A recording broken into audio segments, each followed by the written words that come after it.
Ooh. Cue Jennifer.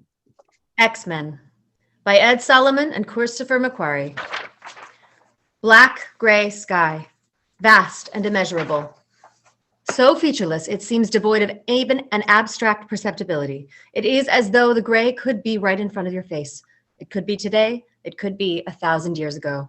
Slowly fading in are the sounds of a commotion, perhaps a bustling street corner, a marketplace, a mall.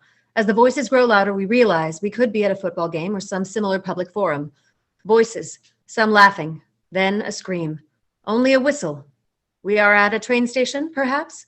Pan down to reveal. Horizontal tangles of barbed wire creep up, followed by a maze of the same, until we come to a large brick archway. Upon it is a sign. Our bite, mocked fry. And then more gray. This in the form of German uniforms alongside a train on the inbound for an unmistakable stop at what can only be a concentration camp. Titles: Poland, 1943. The train grinds to a halt in the brown snow that smears the ground. Just beyond the railroad tracks are literally hundreds, if not thousands, of expatriated Jews bound for the inevitable. The doors to the car are flung open, and the friendly talk and laughing of German soldier to German soldier gives way to the yelling. The words are not necessary. The language is not ours, and the images say enough. Men, women, and children are herded off the train like cattle toward a large open yard. There, they huddle until the Germans begin to shout and shove through the mob. A singularly pleasant-looking German walks into the arena, bringing near silence with him. He is an officer, in the impressive black sharpness of the SS. His face is warm and inviting. He smiles to the unfortunate relocated as he walks among them. Some even smile and allow themselves a moment of hope.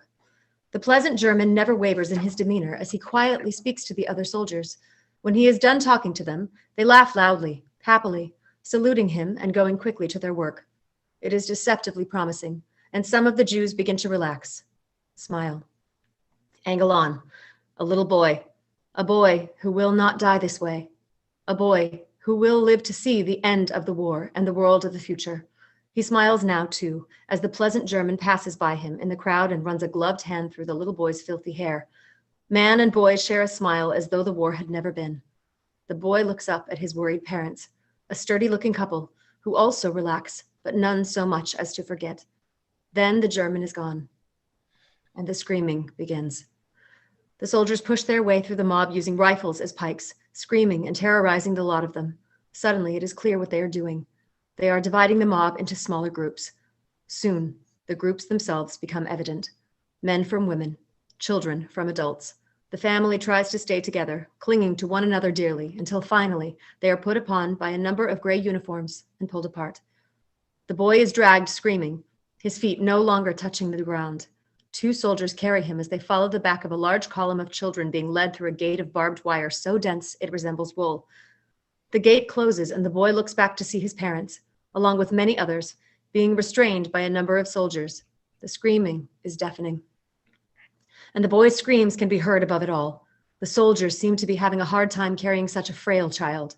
The farther they get from the fence, the heavier he seems to get, until they are literally pulling him as though he were anchored to something. Then we notice again that his feet do not touch the ground. His outstretched fingers claw at the thin air, and he screams until the blood in his face is blue. The soldiers are literally pulled back a step, and they begin to slip in the mud. They look at one another and then over their shoulder as they hear a sound, a groaning, creaking sound, and then the unmistakable twang of wire stretched to snapping. Angle on, the fence, the gate that separates the parents. It bows toward them like iron filings to a magnet, and several of the strands of barbed wire have given way. The boy continues to scream as all the other faces simply freeze and wonder. One of the soldiers pulls a pistol from his belt and brains the boy violently. He slumps, and the soldiers carrying him spring forward as though through a rope that was holding them back has been cut. They nearly fall, looking at one another with some concern, some confusion. Then they follow the line of children that has gotten ahead of them. Angle on. The boy's parents watch him as they, are taken away. The rest of their story is as you would expect. Exterior sky, day. Bright, bright blue, framing blinding white sun. Pan down again to reveal the golden high grass of the savannah. Titles: Kenya, 1972. The hot, scorched, arid savannah. A group of children at play. Tribal children who, without help of the titles, could be from any age. They run through a tiny village of huts and thatch, playing a version of tag, it would seem. One child is it, then another, each trying to avoid being tagged, though never going far enough away to miss the fun. One girl, in particular, a pretty girl of 12, is tagged and immediately shunned. She chases kids this way and that, but to no avail. She is not strong enough, nor agile enough, to win. It is clear the other children know this, and it begins to make them giggle. The giggles become laughter, and the laughter becomes a taunt, and before we even realize, the inherent cruelty of children let loose becomes evident. They have now formed a circle, at first avoiding her touch with distance, but now growing tighter with menace. Soon, she is no longer the thing to be afraid of, but the thing that should fear. In the unspoken manner of children at prey, the group begins to chant in their native tongue, a song we have not heard, but sung in a way none too inviting. The girl now moves to the center of the circle, no longer wishing to tag anyone. One devious child seems to get an idea. He picks up a small stone and tosses it at the pretty girl. Another child follows suit, and then another. Before long, mob rule gives way and stones are being tossed and then thrown, small and then larger. It grows to the brink of frenzy, the laughing and the shouting not too unlike the noise of the previous scene. So much so, we may miss the first flake of snow. The children certainly do. It is snowing for a good half-minute before the last of them stops. By then, the snow is thick as it flies, wafting down to melt instantly on the hot African soil that has never seen snow before. Angle on. Adults come out of their huts and in from the fields, and the whole of the village is soon gathered round the little girl, staring up at the clear blue sky and the snow that falls from nowhere, from nothing. One by one, all eyes fall on the little girl, and the looks of curiosity become looks of fear, of superstition, punctuated by a solid thump. And then another. An old man looks down at his feet and sees a tiny, misshapen ball of ice no bigger than his eye. He looks at it, then bites it, then pops it in his mouth. Breath turning to steam. Another such chunk of ice pops him on the head. The crowd laughs. They look up again to see that mixed with the snow are tiny pellets of hail, seeming to increase in number as the snow mysteriously wanes, and the pellets are getting larger until they land as hunks, then bricks. And when the first one brings blood to a young boy's brow, they scatter.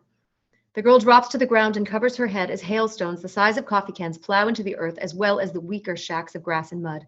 Before long, they hew a path of destruction that devastates the village, and all alone, the girl sits huddled in the dust, crying. As hailstones fall in a circle around her, never coming closer than 10 feet or so. Interior, school gymnasium, night. One more sky. This one, a backdrop. Cheap paint and tissue paper hung with hooks on a wall just behind the basket on a full court. As we pull back, we see the skyline of New York, crudely made out with its silhouette buildings of dark gray and black, windows of yellow. Among the famous landmarks represented is the Statue of Liberty, complete with a real light bulb burning in the torch. We are at a prom. The theme is Rhapsody in Blue, and the decor has made tragic efforts to show it. The tablecloths are blue. The napkins are blue. Far too many of the tuxes are powder blue, and the blue eyeshadow is as heavy as expected. Peter Gabriel's In Your Eyes gives painful indication to the era, but here it is, nonetheless. Southern California, 1986. Move across the floor and through the swaying, clutching, sweating dancers to the bathroom. Through the door to the usual. Interior, boys' bathroom. Several boys are here, bow ties undone, unclipped in most cases, smoking, drinking from whatever inventive container was used to smuggle in booze. Breath freshener and Visine are the chaser. Some of the guys are rolling joints while others make the sad effort to wave smoke away. Who are they kidding? It's a fog in here.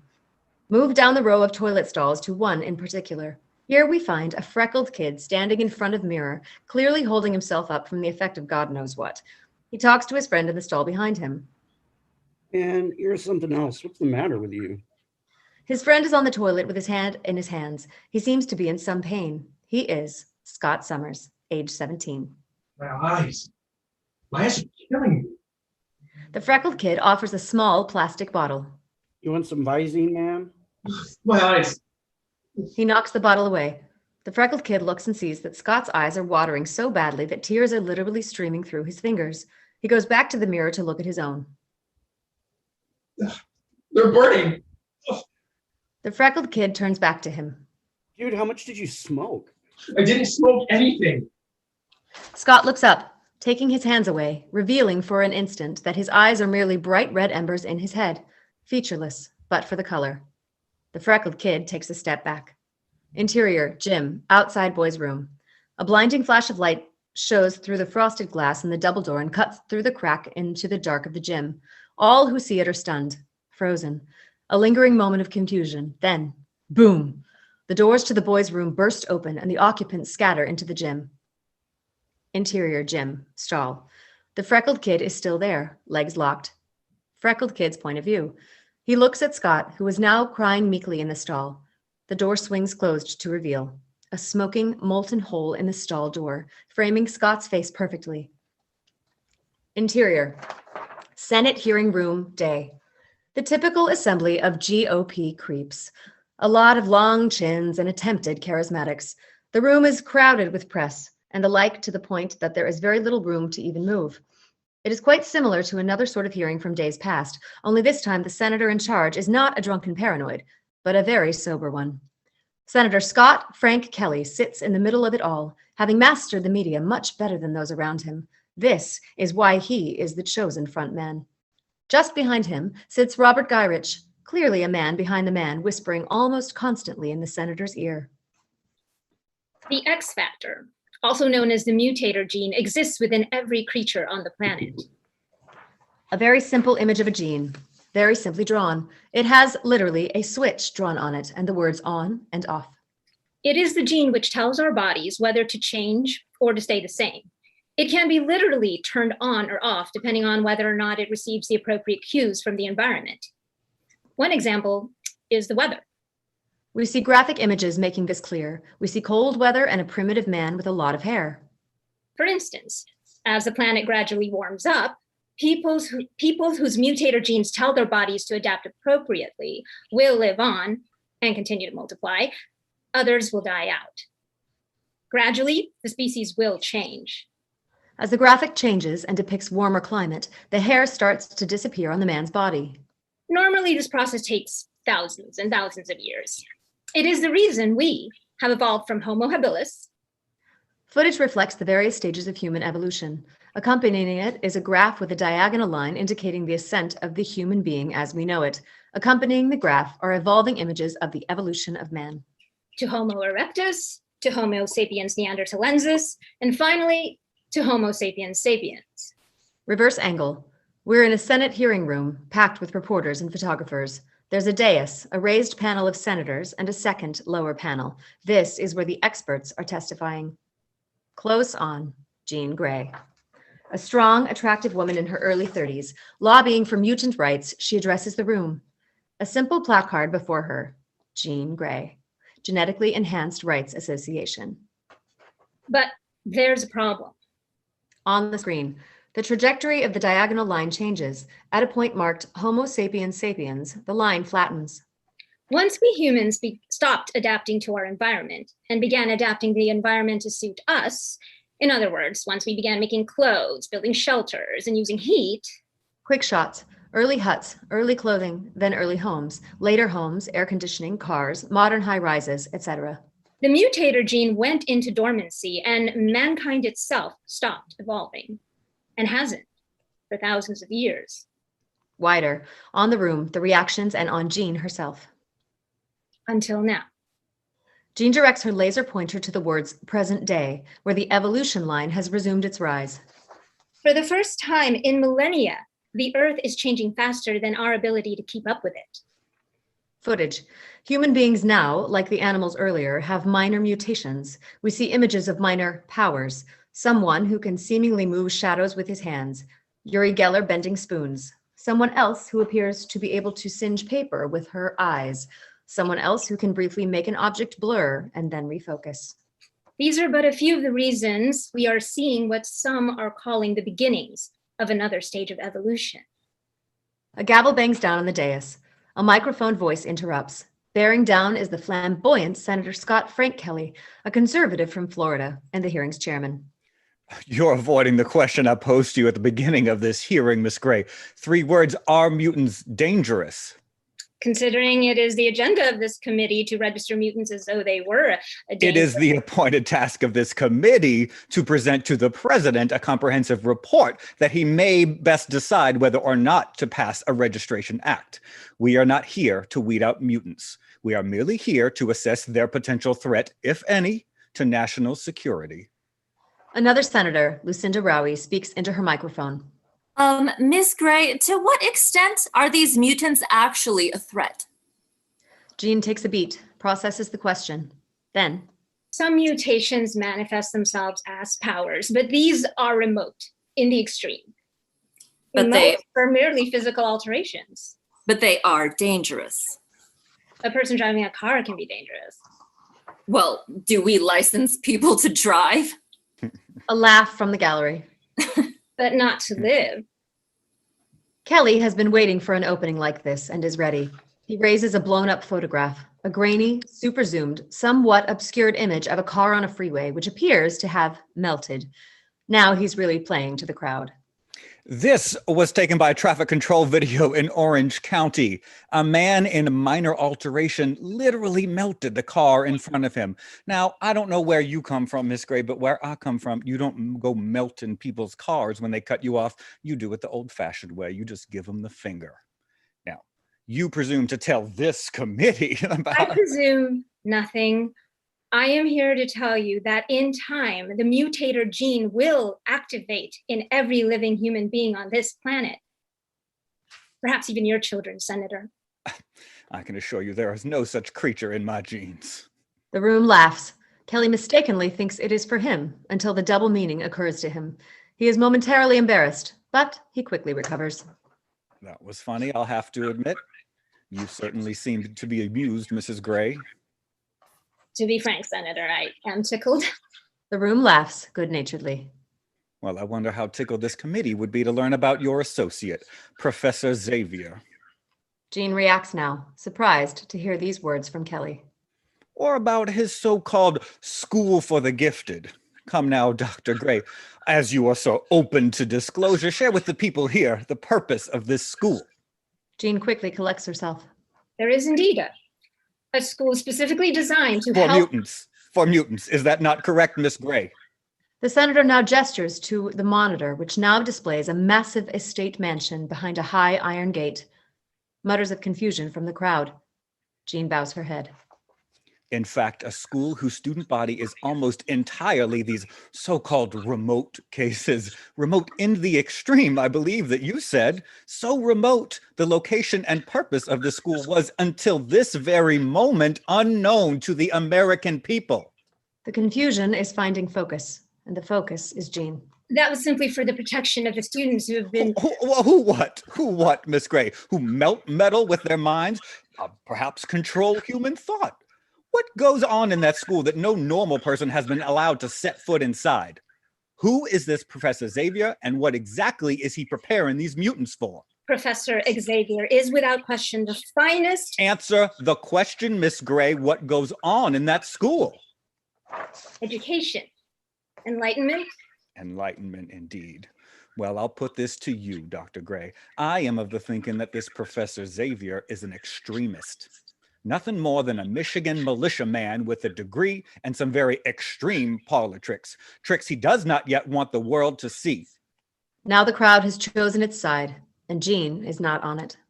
There are some things the world is not ready to. Ladies and gentlemen of the press, members of the committee, I put it to you that any mutant left alone may indeed be harmless to our natural security, but if history has taught us anything, power unchecked is power to be corrupted.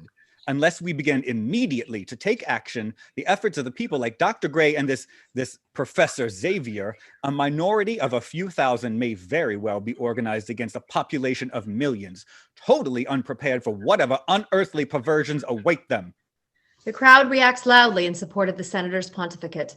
Some cheer, some roar, some yell obscenities at Jean. He stares at Jean, delivering his last statement. They are very real. They are among us. We must know who they are, and above all, we must know what they can do. As the shouts of the mob rise and give way to exterior, snow-covered wilderness, day. Placid snow, mountains in the distance, a magnificent vista, suddenly disturbed by movement below. A figure running at inhuman speed. A moment later, another figure enters frame. Larger, moving slightly faster. Titles: Central Alaska, The Not Too Distant Future. Close up on, an anomaly, to say the least. A man whose features are so much like an animal, one would think he had animal in his blood. His hair is coarse and black, sprouting wildly from his head. He is Logan. We will come to know him well as we can. Then to the thing following him. So much like an animal himself, he makes Logan look perfectly human. Larger, fiercer, somehow inherently more savage. This is called Sabretooth. The reasons are obvious. Teeth like said animal and clawed fingers to match. Mutants, of course. Two who must certainly be members of a class remote in the extreme. Exterior, wooded hillside. Logan hits a slope at full speed, making it most of the way proper before sliding the last of it on his heels. At the bottom, he comes to an awkward skid on the frozen bed of ice that is a lake at other times of the year. He makes an agile-footed run across the ice, but adjusting his clothes to the gap. Sabretooth leaps and leaps far, overtaking Logan and landing on his back. Ferocious teeth sink deep into Logan's shoulder. A scream fills the wilderness for miles. Blood flows. Sabretooth, in a bloodlusting rage, slams Logan down only to smash a hole in the ice with his prey. Logan clambers free and dives under, caught instantly by the current and swept away. Silence. Sabretooth stares at the hole in the ice in frustration. Like the cat he resembles so closely, he watches carefully, suddenly, making out bubbles under the surface, trailing away. He is quickly after them, clawed feet working as cleats in the ice. Under ice. Logan struggles, already short of breath, at the same time trying to swim madly from the shadow above, the muffled sound of feet pounding like a heartbeat. Above ice, Sabretooth stops again, listening, looking, searching with senses sharpened beyond that of human comprehension. He smiles. Wham! He drives a monstrous fist through the ice and reaches in up to his shoulder, searching. Silence again. Then, a violent yank. The ice gives way to the soaked and half-frozen Logan, who struggles to free himself from Sabretooth's grasp. A large creature dwarfed by a larger one, he is hoisted in the air, claws tearing his neck. Angle on. Logan's right hand. His skin ripples and pulsates, trembles from the cold. Or perhaps something else. Suddenly, 3 steely claws, some 9 inches long, spring from the very flesh just above the knuckles. A stunned pause as both he and Sabretooth look down at the menacing rake. Then, Logan drives it home, sinking up to his hand into Sabretooth's side. A howl unlike anything ever heard, and Sabretooth throws Logan away from him, the claws tearing across his ribs as he does so. Logan flies several yards before hitting the ice and sliding several dozen more. He is stopped by his head as it hits a rock on the far shore. Sabretooth skulks over to him, taking a hand away from the gash in his side in time to watch the fatal-looking wounds heal as quickly as the sealing of a Ziploc bag. With the sound of Sabretooth's breathing comes the rising of the wind. Snow from the ground begins to swirl in the bitter cold air. Sabretooth is nearly upon Logan now, and the wind rises further until he must shield his eyes from the bitter, icy gusts. As he approaches, we see the fresh claw marks on Logan's face healing before our very eyes, leaving not so much as a scratch. A sudden flash of light. Lightning? No, lightning is not red. Sabretooth looks around, puzzled, then down at Logan's motionless body, then to his feet, where a hole in the ice spots bubbling water. The wind blows so violently now that he nearly misses 2 figures standing only a few yards away, mere silhouettes in the icy haze. A closer look tells us it is a man and a woman. They wear strange uniforms of form-fitting material. The man wears a reflective visor that hides his eyes. The woman's face is bare, revealing dark skin and penetrating eyes. Another flash, one that seems to come from the visor itself, an intense beam of red light. Sabretooth looks down and sees the ice at his feet has melted, more accurately, been melted, away. He plunges through the ice like a mark in a carnival dunking tank. The more he claws at the edges of the hole, the more the flashes of light make the hole bigger. His massive weight and hairy coats quickly suck him down. The 2 figures, Cyclops and Storm, obviously 2 of the children we saw earlier, now grown, stand over the hole and calmly watch Sabretooth gather himself and swim back to the surface. Storm looks down at the hole, concentrating her intense gaze. The wind whips further, and her skin dimples with goosebumps as the temperature drops and the water in the hole begins to freeze. Sabretooth manages to smash through again. Cyclops fires a beam of light to rob him of an edge to grab onto. Storm then further forces the temperature down, freezing the ice even thicker. Under the ice, Sabretooth pounds violently as the ice above him drives him further and further down, becoming more and more a wall between him and his prey. Finally, he wisely concedes. With one last look at the two mysterious figures now nearly obscured by the ice, he turns his body and swims away with the same agility he had on land. Above ice, the snow and wind are now violently raging. Cyclops and Storm walk over to Logan and look down at him curiously, observing the metallic claws that seem to grow out of his flesh. More puzzling is the way in which they retract, vanishing into holes in his flesh which heal as quickly as the wound in Sabretooth's side. Logan's point of view. They look at one another, wondering. Logan's eyes begin to close as they obscure the last of all perceptible detail. From white to black. A long and peaceful blackness. Finally, giving way to white. A slice across the middle which widens and finds some clarity. Interior, laboratory, overhead. Logan slowly opens his eyes and winces at the assault of white light. Logan's POV.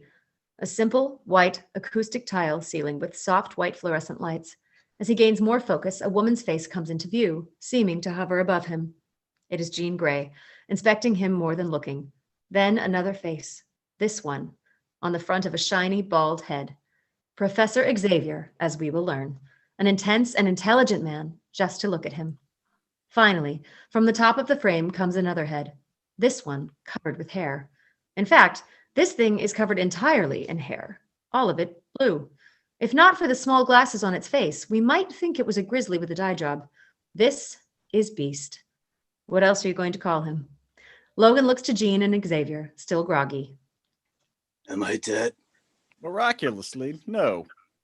Clearly not the answer he wanted. Well, there's always tomorrow. Jean and Xavier glance at one another.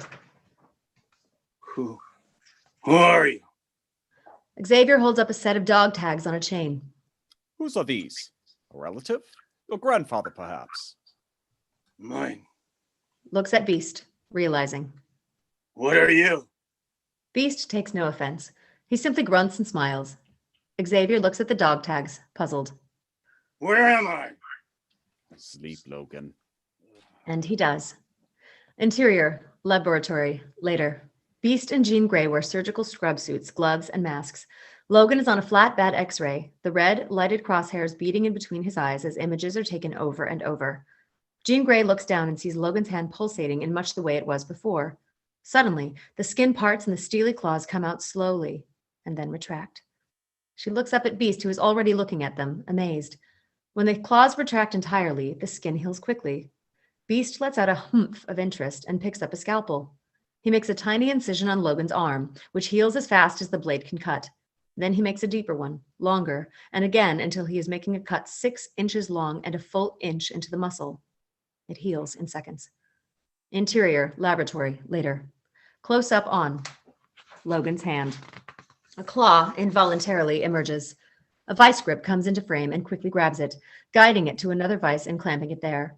Beast turns the crank with all his strength to hold the claw fast. Pull out to reveal. Jean Grey rolls on a platform workbench with an adjustable drill. She wears thick safety goggles. They bring the carbide tip down and start to grind away at the claw. The drill heats, accelerates, and then snaps. Later, Beast covers his face with a welding visor and ignites a blowtorch. He gives the claw a good 20 seconds of intense acetylene before he stops. He takes a gloved finger and touches the blackened metal. The scoring wipes away to reveal the unblemished metal. Later, Jean and Beast now standing back in a corner of the room behind Scott Summers, Cyclops, no longer in the uniform we first saw him in, but workout sweats. The visor seems to be a staple, even when casual. He looks at Logan in the far corner of the room and focuses on the claws. An intense red beam of energy shoots from the visor and blasts away at the claws, this time longer than the blowtorch and the drill combined. No damage, not even a scratch. Curious, he looks over to the wall, revealing full body X-rays. Push in until we start to see the details of the full skeleton, obviously Logan's, betrayed by the claws along the forearm. It is clear the skeleton is not normal, only merely human in its form. Interior, Xavier's office. For the first time, we see him full frame and realize Xavier is in a wheelchair. He sits at his desk, puzzling over the dog tags that Logan claimed were his. Close up on the dog tags. Nothing odd about them at a glance. Military dog tags, weathered and beaten, but certainly plain. Canadian military, Logan's name, rank, and serial number. The odd thing is the date of birth. 12/4. No year. His thumb feels the indentation of the word at the bottom of the tag that does not seem to fit here. Wolverine. Jean knocks on a door before entering. Xavier looks up from behind his desk and waits. Well, I think it's time to rewrite the periodic table. Interior. Cavernous room. Day. Close up on. The periodic table of elements. A chart made up of blocks depicting the elements and their chemical symbols. Among the standards like gold and iron and oxygen is a new square on a simple red construction paper tacked to the top. It contains simply a large letter A. Tracking shot through. We are in a laboratory of sorts, quite different from the one we just left. Mortimer Toynbee, a dim, loyal thug whose agile leaping ability and superhuman strength have earned him the name Toad, lazily reads the Sports Illustrated swimsuit issue. His long tongue shoots out, zip, and turns the page. Across the room, John Allardyce, a wiry redhead whose ability to control fire with his fingers has earned him the name Pyro, is watching TV as he casually weaves a lighted match in and out of his fingers like a magician manipulating a coin. They are a bestial and sinister bunch. In the corner, we see Blob, no explanation needed, devouring a bucket of cereal, precariously balanced on his huge belly. All of them sit within sight of a machine. A fantastic device which occupies a hallowed space in this lab. It is meticulously designed, and with its intricate circuitry, wires, and power boards, it resembles most closely, and only resembles because truly it's like nothing we've ever seen before, a combination of a microwave oven and a fantastic light source, only far more dark and foreboding. They all watch the television. CNN, in fact. The image on the screen is a helicopter shot of Ellis Island, with Liberty Island and the famous statue in the background. After years of tension and criticism of U.S. policies from abroad, preparations are nearly complete for the upcoming 50th anniversary gala celebrating the formation of the United Nations. With nearly every invitation confirmed and more coming every hour, the occasion promises to be the largest single gathering of world leaders, if not the first ever in history. Truly an achievement for the president who had made it his administration's agenda to firm foreign relations. The celebration will be held on Ellis Island, a symbolic gesture from the president who welcomes the nations of the world to a more open and accepting United States than in recent years. Blob belches his skepticism deafeningly, and the others laugh. Track further through the lair and out the door as the newscast drones on. Through subterranean corridors, of course, and past dozens of projects that share some similarity to the machine we have seen, including crude designs that have been rejected or stripped of their good ideas. Faintly, we become aware of a clicking sound, almost like a stopwatch very far away, always growing louder. The newscast has faded, and another voice is getting closer from somewhere down the hall. Sabretooth emerges around a corner headed toward us, turning just as we get to him. The clicking is loud and clear now, and the sound of the voice is familiar. It is the voice of Professor Xavier. Merely as a means of helping those with these rare and wonderful gifts to learn more about their abilities, that they may control them and use them for the betterment of all mankind. Sabretooth enters an office, and we follow him. Seated at a desk in the center of the room is Eric Lensher, age, somewhere after 60, but strong and vital for his years. He is more often called Magneto. Xavier is on the television beside him, and he seems to be watching it with vague interest. He has heard it all before. But some have said you are training a race of superhumans, indoctrinating the genetically enhanced into some strange cult. It's called the Fellowship of Man, and it's worse than a cult. A growing concern. The clicking is from the sound of an executive pendulum thingy on his desk. The 6 steel balls bang onto one another from string supports in formation, depending on how many are let to fly from either end. 1 ball strikes one end, 1 ball swings out from the other. 2 balls and 2, and so on. Slight difference. The formations change with every strike, defying physics. Oh, and there are no strings supporting the balls, thus defying gravity. I can assure you, the only idea I am putting into their heads is the fellowship of man. Xavier, you old bullet head. You haven't changed at all. The opposing view on the topic of mutant registration is Senator Scott Frank Kelly of Florida, who claims to support the constitutional rights of the genetically enhanced, but whose crusade to register mutants is gaining popularity. Now Kelly is on the screen, a graphic reading Friday. Magneto shakes his head. Look at this one. When Sabretooth clears his throat, the balls instantly freeze and hover there. The volume on the television drops, though no remote is in sight. He notices Sabretooth's apparent exhaustion, his torn clothing, including the slashes in his side. His look asks, what happened? I lost them. How? They were there. They knew. Did they have him? Sabretooth nods, frustrated. Magneto thinks for a moment, sharing the frustration. He reaches over and picks up a small vial. The hard way, then. Page 1. As he turns up the television and again, we don't see how, he fiddles with the vial in his hands, thinking. Kelly is on the screen, giving good face.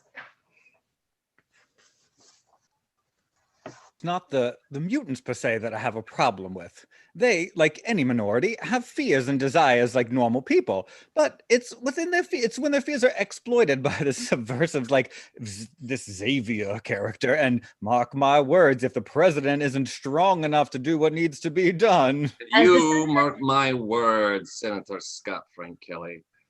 All your plotting, all your hatred. I have plans for you. I've seen your kind before. I have seen you come, and I will see you go. Magneto holds up the vial with the tiny piece of shiny metal. As he does, we see the red serial numbers tattooed on his arm. Pan over to a bulletin board on the wall beside him, to a periodic table smaller than the first, but still with that red square and the added letter A. Interior, laboratory, day. Logan, looking better, sitting up. Xavier sitting beside his bed. Jean Grey at the foot, looking at his chart. Adamantium. Until today, it was thought to be a myth. Impenetrable, unbendable, resistant to the most extreme heat, cold, pressure, and stress. Virtually indestructible. The strongest metal on Earth. Just then, a spoon creeps into frame towards Logan's mouth with a dollop of food on the end. Logan recoils and pushes the spoon away. The hand on the other end is covered in blue hair. All eyes look to Beast, who stands timidly with a tray of vegetables. For strength, it's good for you. Logan takes the tray from him and feeds himself. Beast takes a place next to Jean.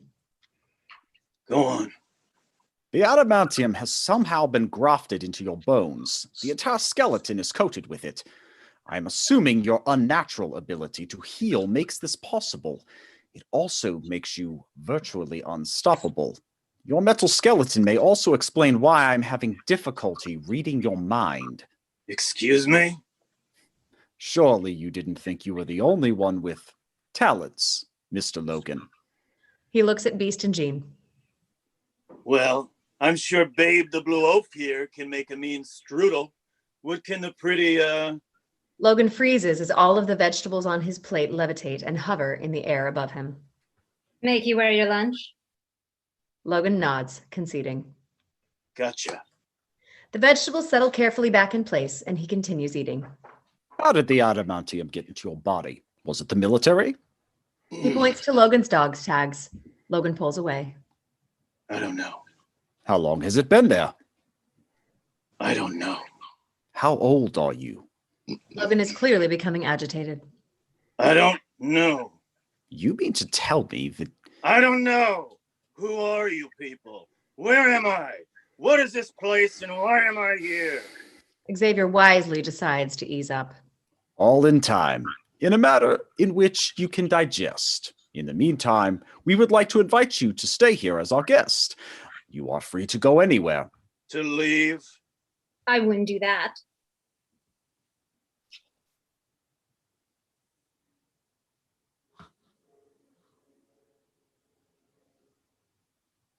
Why was that thing out there chasing you? Hey, you know what? I've got a great idea. I don't need any of my questions answers, and you get me some pants. Interior hallway, later. Beast watches Logan finish eating through a tiny window on the door to his room. Xavier talk in a whisper, well out of earshot. That is completely unacceptable. This is not who we are, Jean. If he wants to leave, so be it. All we can do is encourage him to stay. We don't know who he is, what they were doing out there.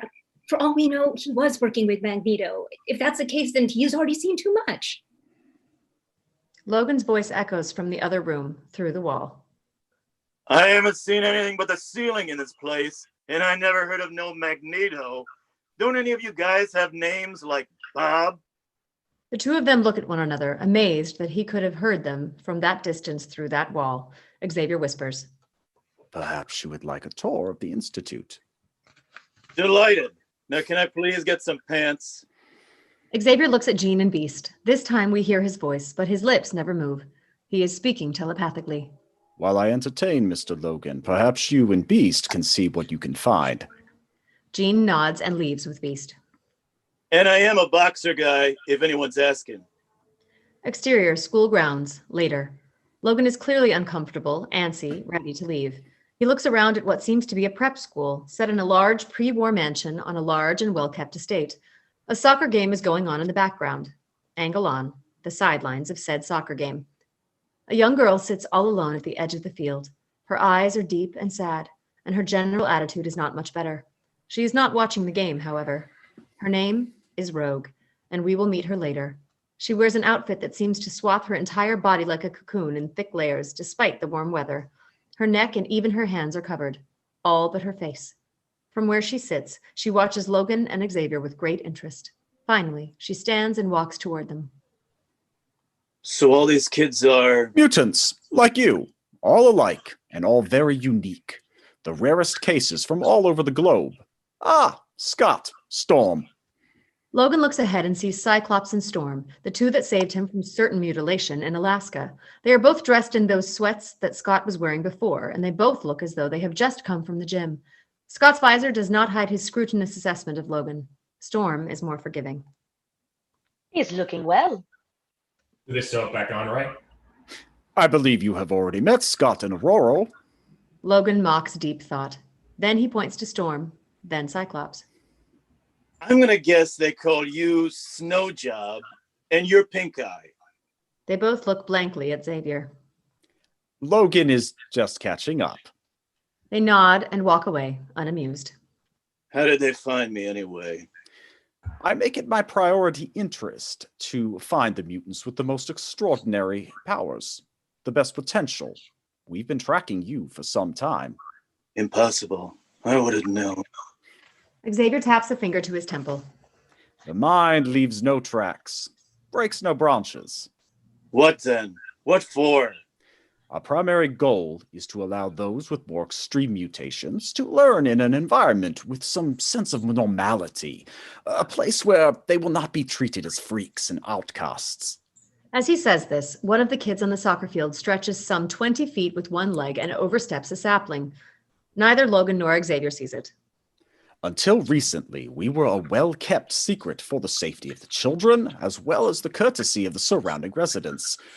No one wanted this to be a tourist stop.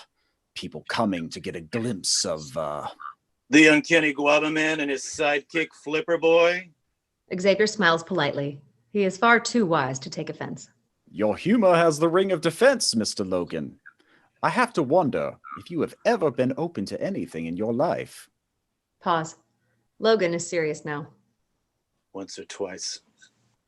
Now they head down a path along the side of the school lined with shade trees. It is quiet here. If I may be so bold, I don't need my abilities to tell me that you're in pain, that you're running from something or someone. Is this where I tell you that you wouldn't like me when I'm angry? I would like to help you. I've heard that before. I am a little different from what you are used to. No doubt. And I appreciate what you did for me, but I get the feeling that the favor wasn't free. And I can tell you right now, I didn't ask, so don't ask back. We want nothing from you, Logan. Sure you do. You want to know why that thing was chasing me? He's called Sabretooth. Imagine that. Have you seen him before?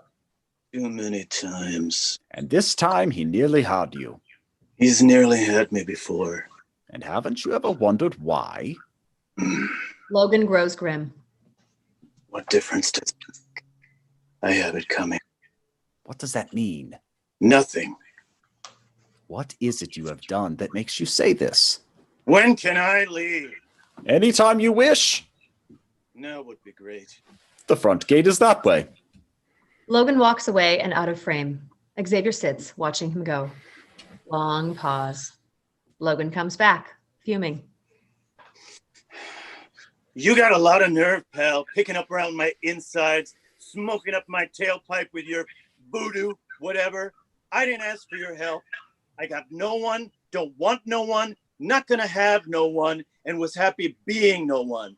I was 2,000 miles from the heart of nowhere, and the next thing I know, I wake up in Uncle Fester's school for the creepy with cue ball, with this ball brain chopper telling me about my pain. My pain. My head is my wallet, pal. Keep your hands off. He walks away again, coming back faster this time. This is grotesque what you're doing, you know that? You really think you're helping these kids? There's a real world out there filled with people just waiting for an enemy to make a them for them, to us about. What happens when these kids get out there? How do you prepare them then? They're all going to come running back screaming to you. He is off again. Xavier has not moved this entire time. Logan returns, walking slow, energy gone. He is holding his side in agony. His breathing is heavy. Oh, that thing tore up my insides. Lunch? Sounds good. Xavier leads the way. Before he follows, Logan looks down the path of trees. You can come out now. And he is gone. Long pause. From behind one of the trees, Rogue emerges, clearly galvanized by what Logan was saying. Interior, White House, Oval Office, day. Guy Ritchie and Kelly in front of the man himself. If he is in the chair, he must be the president. Xavier is on the television in the same interview that Neto was watching. I can assure you the only idea I am putting into their heads is the fellowship of man. Senator Kelly shuts it off. I am telling you, Dick, this guy is up to no good. We don't really know that. It's people like you that didn't know what Hitler was really up to when he marched into the Rhineland and built his war machine. The president takes pause at Guy Ritchie's comment, deciding to ignore it. I'm all for some kind of investigation here, but What do you think we've been doing for the past 3 years? How much more information do you need? I just don't see it. Does this threat you keep talking about? I mean, sure, they exist. No one's disputing that. Intellectually, I understand you. But the American people are not going to see it like you and I do. We're talking about 1/10 of 1/10 of 1/10 of the world's population here. So you won't miss their votes. The president cocks his head to Kelly. Scott, you really have to get rid of this. You gotta see what these freaks can do, Dick. This isn't bending tablespoons or levitating a chick in a tight nightie. These guys mean business. You gotta know where they are. I have a little thing in my way called the Constitution. You might have heard of it. It's what keeps people from calling me king. You know, we can take this to the Speaker of the House. And what, Mr. Garrich? And what? You want this to be a line item on some environmental bill? You go right ahead. You go up against me on this, and I'll see you don't get a job as a lobbyist for the guys who sell plastic vomit. What is this? What do you think you are? You're not as powerful as you think you are, Mr. President. The day will come when... Even Kelly cannot believe his ears. Jesus. You finish that sentence, Mr. Durrett. Go on. But Guy Ritchie is quiet. I thought so, gentlemen. I'm frantically preparing myself for the largest single summit in the history of this planet. And I haven't the time nor the inclination to sit here and listen to you two yahoos tell me that the end of the world is coming in the shape of some 15-year-old kid from Iowa with bug eyes and big feet. You get a tempest in a teapot here, and I will not have one more word said about it. Until a mutant takes a shot at me personally, I swear to you, they are as free as sweat on the equator to do as they please. Good day. Interior, limousine, later. Kelly and Guyrich climb into the limo and slump back in their seats. For Christ's sakes, what were you trying to do to me in there? Someone needed to say something. It's the president of the United States. You were threatening the president. It's not him. It's what he represents. Well, do me a favor in the future. Save it for the speaker. Where to? Kelly rubs his eyes. Home. Dulles Guyrich Airport. leans forward to address the driver. Dulles Airport. Interior, cafeteria, later. The usual racket made by 100 school kids at lunchtime. Logan can make out Cyclops, Storm, Beast, and Jean among the kids eating here. I am not a naive man, Logan. I accept that life can be cruel, but it is not as so much for their safety that we are here as for the outside world. Some of these children have potentially dangerous abilities. Logan is looking across the room at Jean and Cyclops, waiting in line for food. They laugh at some joke and then kiss tenderly. The look on his face betrays a loneliness, a jealousy, not of Cyclops, but of them both. If they were not educated as to how to control them, they could hurt someone. You don't have to tell me. He shakes himself free of the loving couple and looks away, finding Rogue eating alone, away from all the others.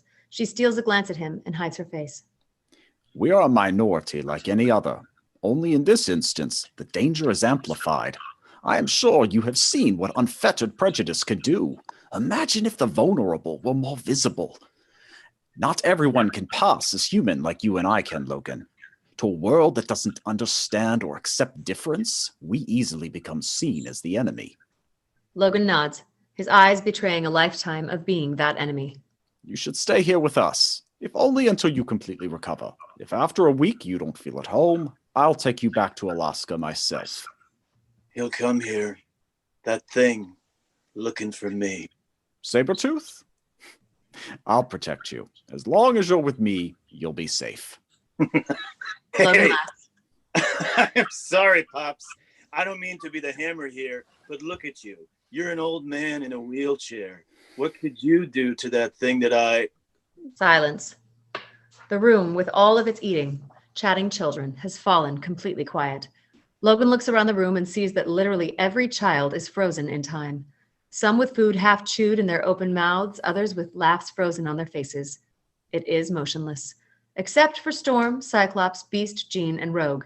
They turn around and look at Logan and Xavier as if this display of mental power is nothing unusual. Logan looks down at Xavier now, who holds a finger in the air as if making a point. He is.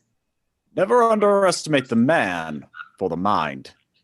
And he lowers his hand. And the lunch resumes, the children never knowing what happened, and for the first time, Logan is speechless. Interior, danger room control booth, day. A large gym-like structure used for training. This is not your typical firing range. It is a range designed for people with mutations ranging the entire spectrum. It is colorful, strangely shaped, full of objects the likes of which we've never seen. Outside is a control room where Jean Grey sits manipulating the various exercises of the danger room from a control panel. Cyclops is inside, working on controlling the laser-like beam that emerges from behind his visor. He fires at various odd-shaped objects that dart across the room. He wears specially made padding, training gear that resembles well-worn versions of what we'll later come to know as their trademark uniforms. Logan watches Cyclops through a thick plexiglass window, which divides the room from the control room. Logan and Xavier enter, watching the exercise. Just a school. It's a very advanced athletic program. The younger students call this the danger room. I thought you could try it eventually. Help you build your strength. And prepare me for the day I might fly Etch-a-Sketch coming at me. Behind them, we notice Rogue in the hallway, watching. Cyclops glances at Logan. Then, an oddly shaped object shoots from the back of the room right towards the front, and, just as it almost hits Cyclops, he blasts it apart with a laser-like beam which emerges from his visor. The debris falls through a vent in the floor. Cyclops exits the main room and enters the control room. Nice eye. Nice hair. Jean laughs. Want to give it a shot? Perhaps you should wait until you're feeling better. I'd love to. Logan looks at the room, nods, piece of cake. He pushes Cyclops aside. Cyclops motions to the rack of uniforms hanging along the wall.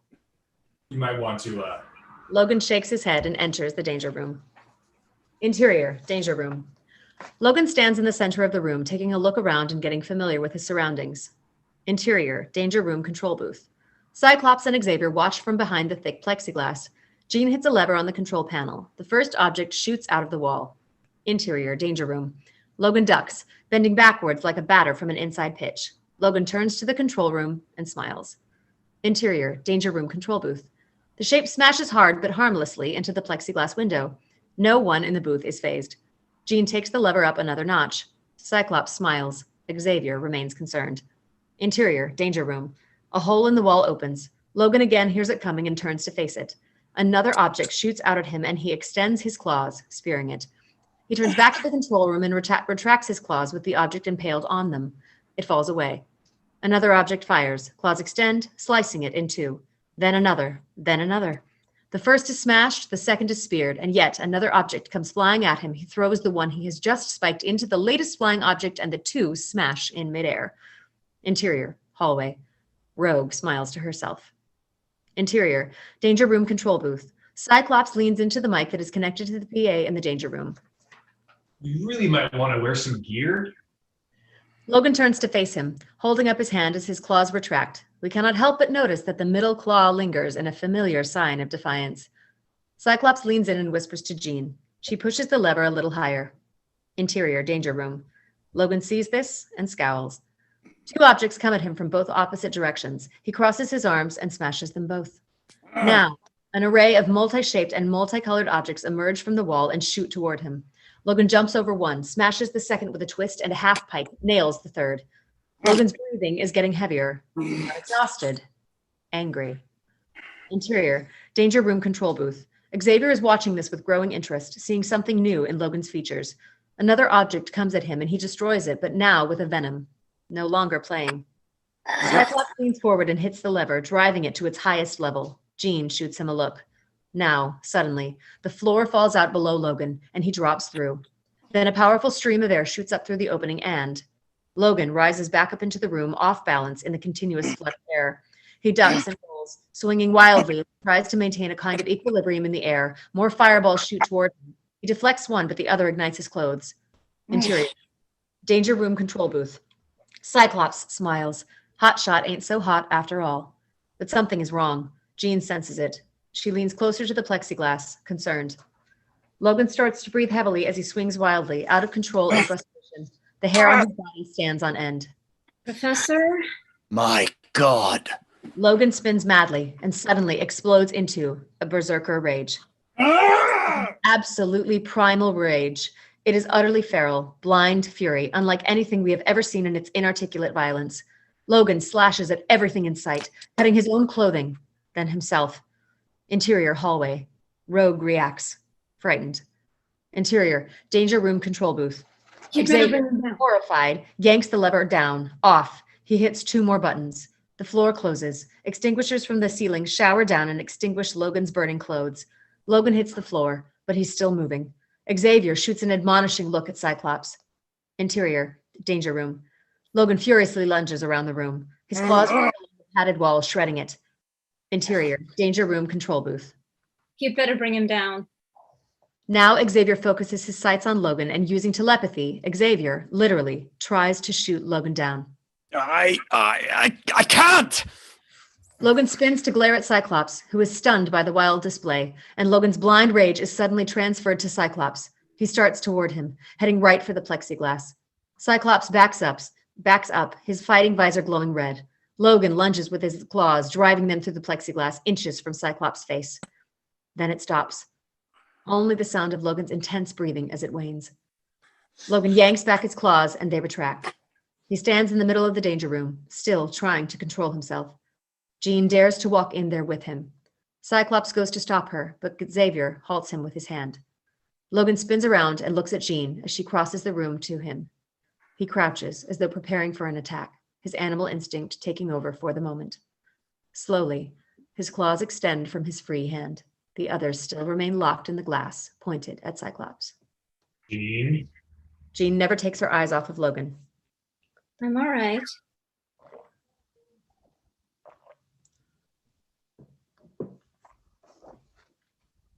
This isn't where I'm supposed to be. This is where you belong. She said the same thing to me. Who? She is getting closer now. It doesn't matter. She's gone. Get away from me! He raises his claws to protect himself. Hurting me will only make it worse, Logan. Logan struggles, muscles straining as though unable to move of his own free will. Now Jean is within reach, the claws mere inches from her throat. She moves toward them, closer, closer, until they retract, slowly, reluctantly, easing back into his body, resigning. Cyclops watches this with obvious concern and mixed emotion. Then she touches his hand, and he crumbles. Jean catches him and helps his exhausted body back to the floor. You should have left me. I could have died then. Interior, hallway. Rogue stands hidden in the shadows, having seen the whole exchange. Moved and torn as to what to do, she hurries away. Exterior, sky, evening. A helicopter streaks across the sky. Interior, helicopter. Senator Kelly sleeps fitfully in the large seat. A bump of turbulence. He wakes suddenly and looks out the window, seeing the ocean. Kelly looks out the window again and sees water. They are flying low. He looks at Gyrich, who sleeps as well. He wakes him. Where the hell are we? Gyrich looks out the window and looks at Kelly, puzzled. He stands and goes to the door to the cabin of the helicopter. Pilot, No answer. pilot, what is this? Pilot! Kelly looks out the window now and sees the helicopter is closing in on an island. Where is anyone's guess? What is known is that the place is no pleasure resort. It is in fact some sort of refurbished island fortress, complete with turrets built right into the side of the cliffs. Exterior landing site. A clearing in the middle of a ring of trees at the base of a rocky rise. The helicopter touches down. The pilot, wrapped from head to toe in a flight suit and helmet, gets out and opens the side door, exposing Kelly and Gyrich to the intense wind of the rotors. They cover their eyes, cowering. Kelly's point of view. Two figures come out of a hole in the mountain. One seems extremely larger than the other. Gyrich and Kelly step out. As they get closer, he can make out Magneto and Sabretooth. Dear God. Dear God. The pilot removes his helmet to reveal Toad, smiling. What the hell is this? Kelly is utterly confused. As Magneto appears, Gyrich steps forward to greet him, putting his arms around Magneto's neck and kissing him deeply. Then Magneto looks deep and loving into Gyrich's eyes. It's always your type that has something to hide. And with that, Gyrich morphs into a beautiful woman who will heretofore be known as Mystique. Her mutant power requires no explanation. Kelly, of course, is shocked. Mystique shows a little hip, raising the waistline of her outfit mockingly as the last of what we thought was Gyrich slips underneath. You, what? Who are you? Where is Gyrich? He's been dead for some time, Senator. Care to know for how long? Or would you rather not think about it? Makes your skin crawl, doesn't it? Magneto shakes with a mock cause of the willies. You bastards. Who are you? Who we are is not nearly as important as what we are. Say, that's a lovely soundbite. Use it as your own. It'll come in handy. Toad and Blob grab the senator as he runs back for the helicopter in vain. What do you want? What we want is not nearly as important as who we want. Ooh, I love this. I could write a whole book of these. Whatever you do to me, no matter what, you'll prove me right. Every word I have spoken will be confirmed. Gosh, I hope so. As Kelly struggles against all hope. People like you are the reason people like me exist. And with that, Mystique walks up.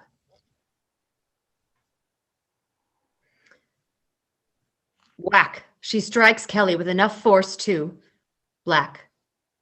Interior machine. Night. Kelly comes to. Magneto walks past him, holding the vial we have seen with him before. The vial with a tiny piece of adamantium. Pull out to reveal. Kelly is strapped to a metal chair, bound impossibly tight. He watches as Magneto levitates the metal sliver and places it inside a tube at the bottom of a large spire in the center of the room, some 30 feet high, with a misshapen glass dome at the top. He walks toward the opposite side of the room and watches as the sliver of metal floats to the top of the device, through the shaft and into the glass dome above. Inside the dome is a metal structure resembling the model of an atom. It expands as it receives the sliver. Magneto raises his arms, mostly for effect, having fun being the conductor of his grandest experiment. Kelly's eyes grow wide with fear as the metal begins to glow, dull at first, then brightly, too brightly. The dome vanishes in a light so white it defies description, a light that seems to ooze rather than radiate, a light that fills the room as it expands outward and engulfs everything in sight. It is liquid light, creeping and unstoppable. Kelly clenches his teeth as it washes over him. Magneto raises his arms and revels in it overtaking him. From outside the room, Toad and Sabretooth watch through the window. It comes through, first casting its shadows darkly against the wall, then erasing them as it swallows them, as though they were never there. Interior, hallway.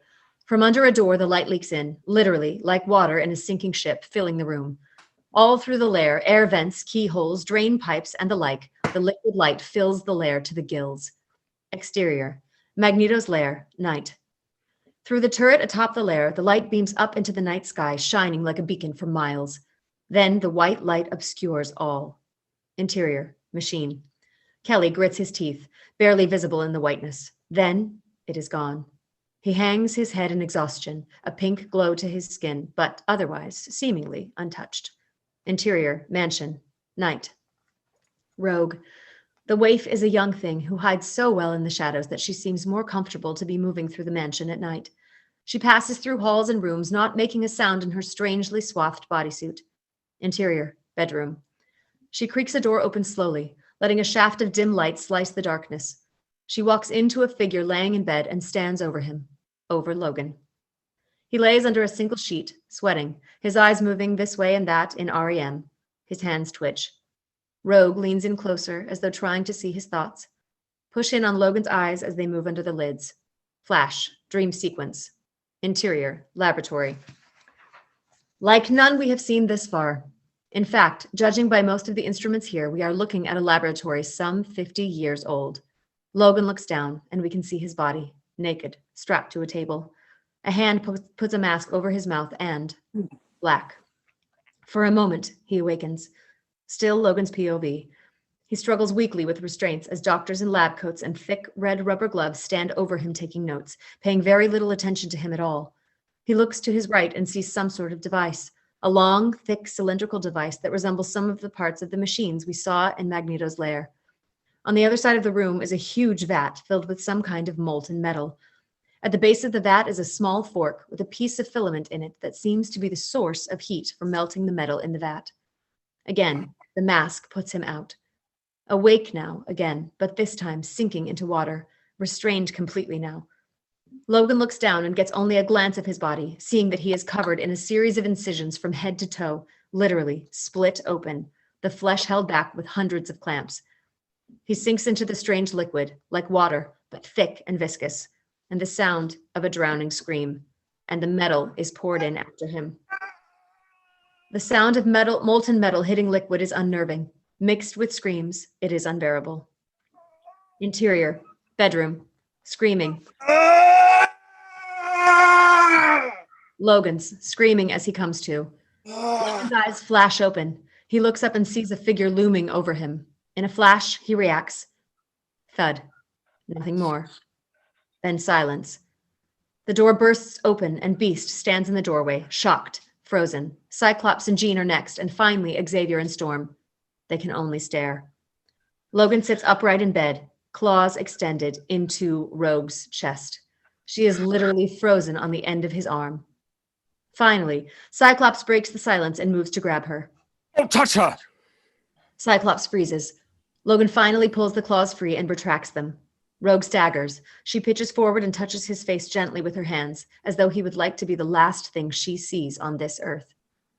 Logan and Rogue, locked in a violent and fatal moment of tenderness, sharing a look of loneliness that only they can understand. But suddenly, Logan seems to change. He is in pain. What is? And before he can say another word, he begins to tremble. Then he starts to howl in pain. Rogue snaps back. Rogue snaps back, mouth open in a gaping, silent scream. What sound that comes out does not match the expression at all. Merely a gasp, like steam escaping. Through the huge slash in her clothes, we see the wound in her chest slowly vanish. Before long, she transforms back into a healthy young girl with no sign of injury. Then, her breathing starts to accelerate, much in the way Logan's did. Too much like Logan's did. It is as if she has taken on his trait of berserker rage. Soon, she is smashing things all around her. One hand rakes the wallpaper like claws. Finally, she gets a hold of herself, becoming the introverted rogue we all know so well. Then she stands slowly, looks at the others who all look at her in shock and surprise, and she runs from the room. Go. And all eyes turn to Logan, who sits with his head in his hands. Interior, cell, latex. Senator Kelly comes to with a start. His suit is rumpled and dirty, showing signs that time has passed. Kelly's point of view. A television outside the cell is on to keep him occupied.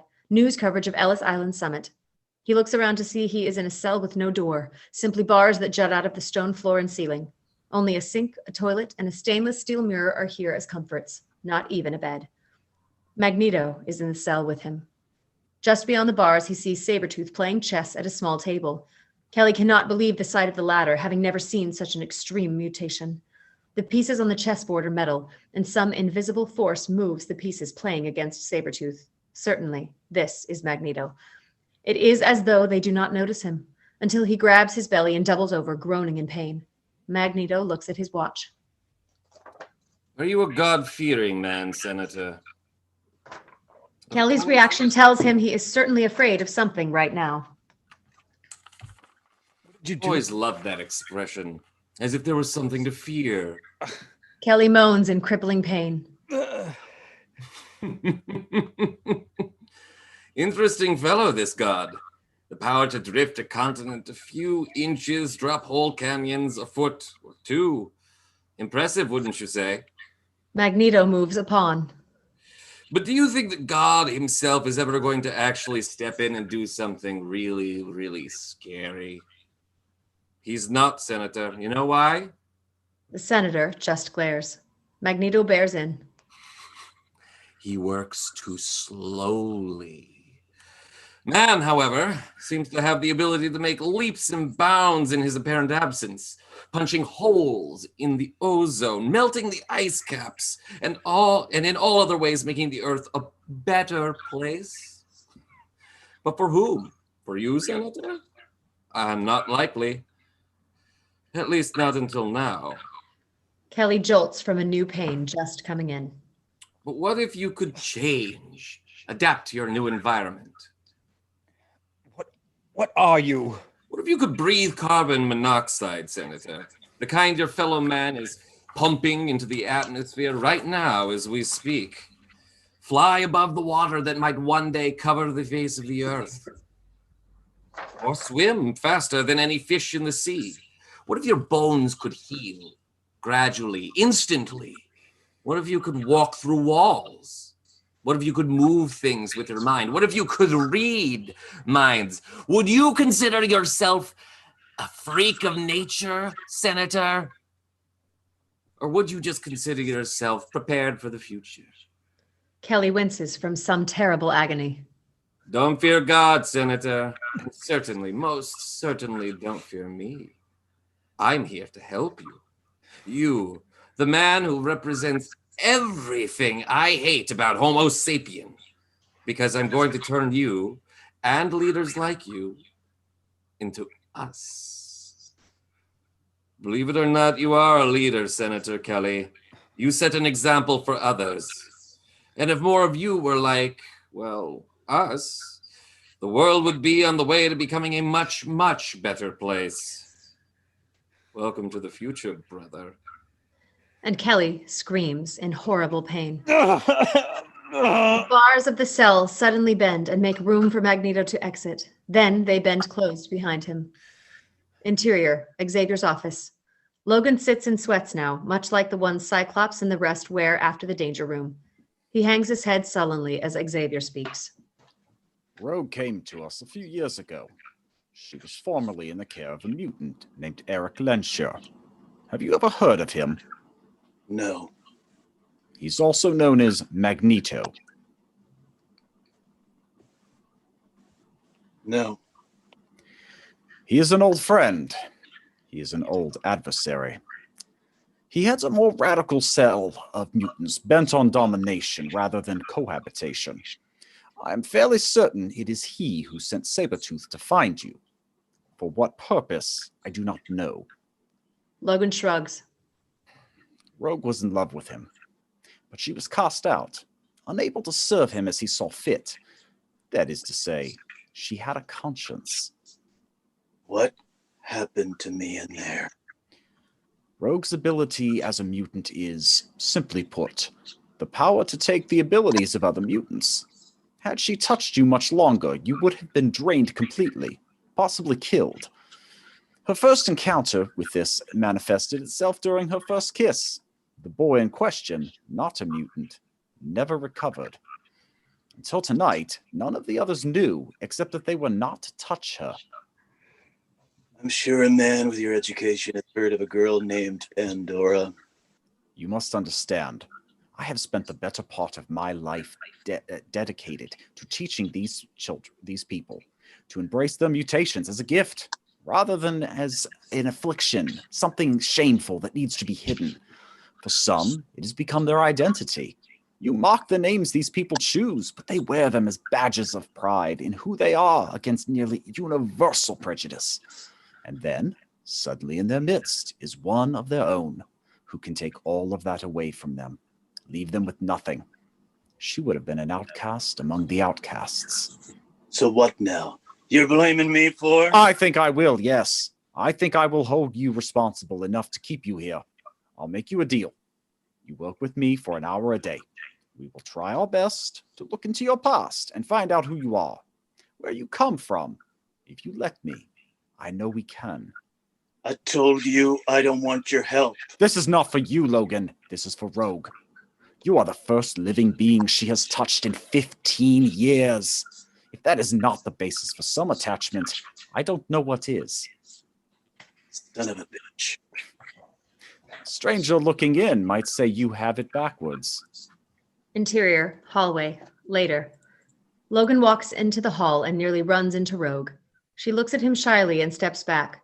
She is wrapped freshly in a thick swath of clothing from head to toe. Only her face is visible. It is a painfully awkward moment. Then. I don't know how old I am. I know I've been through several wars. Should have died in all of them. The first time I saw gray hair, I cried because it was the first sign of age I had seen in decades. It's the uncertainty that scares me. Wondering if someday, any day will be my last. She nods, understanding. And when you touched me tonight. And a tear springs from Rogue's eye. When you touched me tonight, I felt for one brief second the hand of death. And I know it's out there now. I know it can happen to me. She is sobbing silently now, stepping a little further back. And I just wanted to thank you. And she looks up at him, shocked. Unable to control herself, she wraps her arms around him, careful not to let her face touch him. Tears flow freely down her cheeks. Finally, Logan's hands come up and slowly wrap around her. Leave them like this. They deserve it. Interior, Magneto's lair. Senator Kelly is hunched over his toilet, heaving. On the television is an interview with Xavier that we have seen before. The same words about fellowship of man, etc.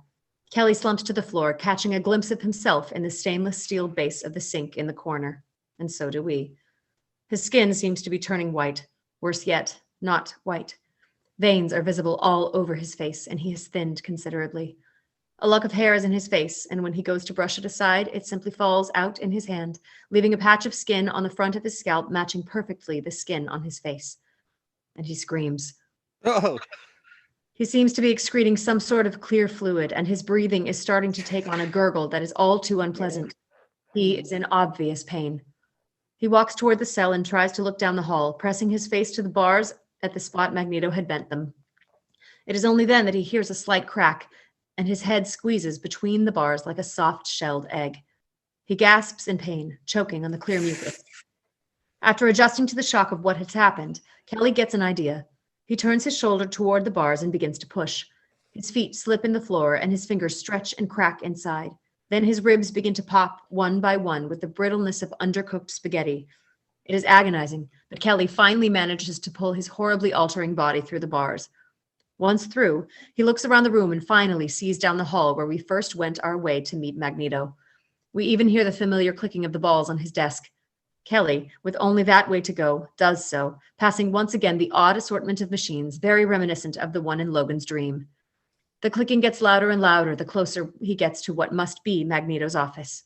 Finally, he arrives, with no recourse but to pass the open door. Interior, Magneto's office. The balls clicking in their oddly familiar but totally unnatural state, banging into one another in an array of combinations. Suddenly they fall, hitting the desk and rolling every which way. Magneto looks at the gelatinous creature standing in the door who looks back at him. It is hard to tell which one is more surprised. He smiles, unable to hide his pride at his creation. Magnificent. Then Kelly bolts, running so fast his slick-skinned feet slip out of his shoes. Magneto is up and after him, but not before hitting a red alarm button just beside his desk. Interior hallways, various. Magneto cannot see Kelly, but the sloppy trail of slime he is leaving makes him easy to chase. He finds a pair of socks left much like the shoes. Sabretooth overtakes him in the hallway, following the same trail. Alive. I'll find him. Alive. And Sabretooth is off with his own unnatural speed. Interior hallway, elsewhere. Toad, Blob, and Pyro split up, looking this way and that. Toad heads down a particularly dark hallway and slows down, listening. All he hears is the dripping of water in the subterranean corridor. He walks past a drain pipe that leads to who knows where, so small, perhaps 10 inches in diameter, he does not think to notice it. Once he is safely by, a large bubble of clear goo emerges from the drain, rolling over to reveal it is Kelly's head, looking both ways before emerging further. He drags himself out, face contorted in a silent scream of agony. He comes up onto his feet and looks at his fingers, now more like tentacles reaching up to his elbow. He is so busy seeing if the coast is clear, he does not hear Blob coming up behind him. Blob throws a meat-fisted punch which tears Kelly's suit and rams right through his back and out his chest, doing almost nothing otherwise. Kelly goes to grab Blob's face, and his rope fingers wrap around the giant's flesh and instantly bring scarlet, burn-like welts to him, much like the tendrils of a jellyfish. Blob screams in agony, pulling back and wrapping one hand around the other, now burning his good hand all over the palm. More screaming and the sounds of Toad coming back. Kelly runs past a helpless Blob. Interior, hallway, elsewhere. Kelly is now headed down a large open corridor, much like a traffic tunnel. At the end is moonlight, and Kelly gives it whatever he has to get there. But Sabretooth is behind him. Kelly hears the pounding feet and screams in terror without even looking back to see what it might be. Sabretooth overtakes him despite his speed and lunges, diving for the wretched creature. He lands face down on the floor just as Kelly catches firmly by the ankle with both hands. Got him. But no. Kelly's slick and jelly-like legs simply squirts out of his grasp and he keeps going. Exterior, Magneto's lair, cliffs. Kelly comes to the edge of a sheer cliff, end of the road, several hundred feet straight down and jagged rocks below. He turns, hearing the underbrush crushing behind him, and sees Sabretooth, Pyro, and Toad all closing in on him. Kelly thinks for a moment, panicked and desperate. Then he resigns, holding his tentacles out like the arms they used to be, as if to say, I give up. And he falls backward. Sabretooth makes a desperate lunge and almost falls after him. Only Pyro and Toad are there to catch him. They all watch as Kelly falls silently toward the rocks below, looking up at them with an almost smile. Splatch. His body hits the rocks and squirts out like toothpaste from the tube through the neck of his suit, leaving it as the only reminder that he was ever there. A moment later, the waves come and take care of that. Interior, Magneto's office. Now he sits at his desk, chin in his hand, the metal balls flying in front of him as they would a juggler in ever-complicated patterns. When Sabretooth walks in, they hover in front of him in the form of a question mark. He's dead. Frustrated for only a moment, Magneto adjusts. It changes nothing. We'll make our debut without him. Then, Magneto smiles. It was magnificent, was it not? Interior, rec room. Storm and Beast, along with several of the students, all sit watching television, but not really paying attention. It is the quiet, somber aftermath of what they have just witnessed. On the television, we see several news helicopters circling a platform built against the backdrop of the main entrance to Ellis Island. We see massive security measures, like the likes of which we have never been attempted, being prepared. Is there such a thing as too much security? A possible complication adding to the Ellis Island anniversary of the UN Assembly is the sheer number of security personnel. The Secret Service's request has been denied unanimously by other nations of the world to allow them to coordinate on their own. Special UN Council coordinators have thus been brought in to help aid in the communication of security units, speaking in nearly 24 different languages, each there to protect their own. Here now with the rest of the story. Beast is the first to see Rogue enter the room, and he immediately stands. Then Storm sees her, smiles. But the students. There is an unspoken moment of tension in the room. Some of them clearly look at her as if to say she is not wanted, whispers to one another, and then a laugh. Rogue tries to say something, but cannot. The look on their faces, in all its ambiguity, is too much for her. She turns and runs from the room. But Beast stops her. Exterior, mansion, day. Rogue runs unhindered through the gates at the edge of the estate. Angle on, across the road.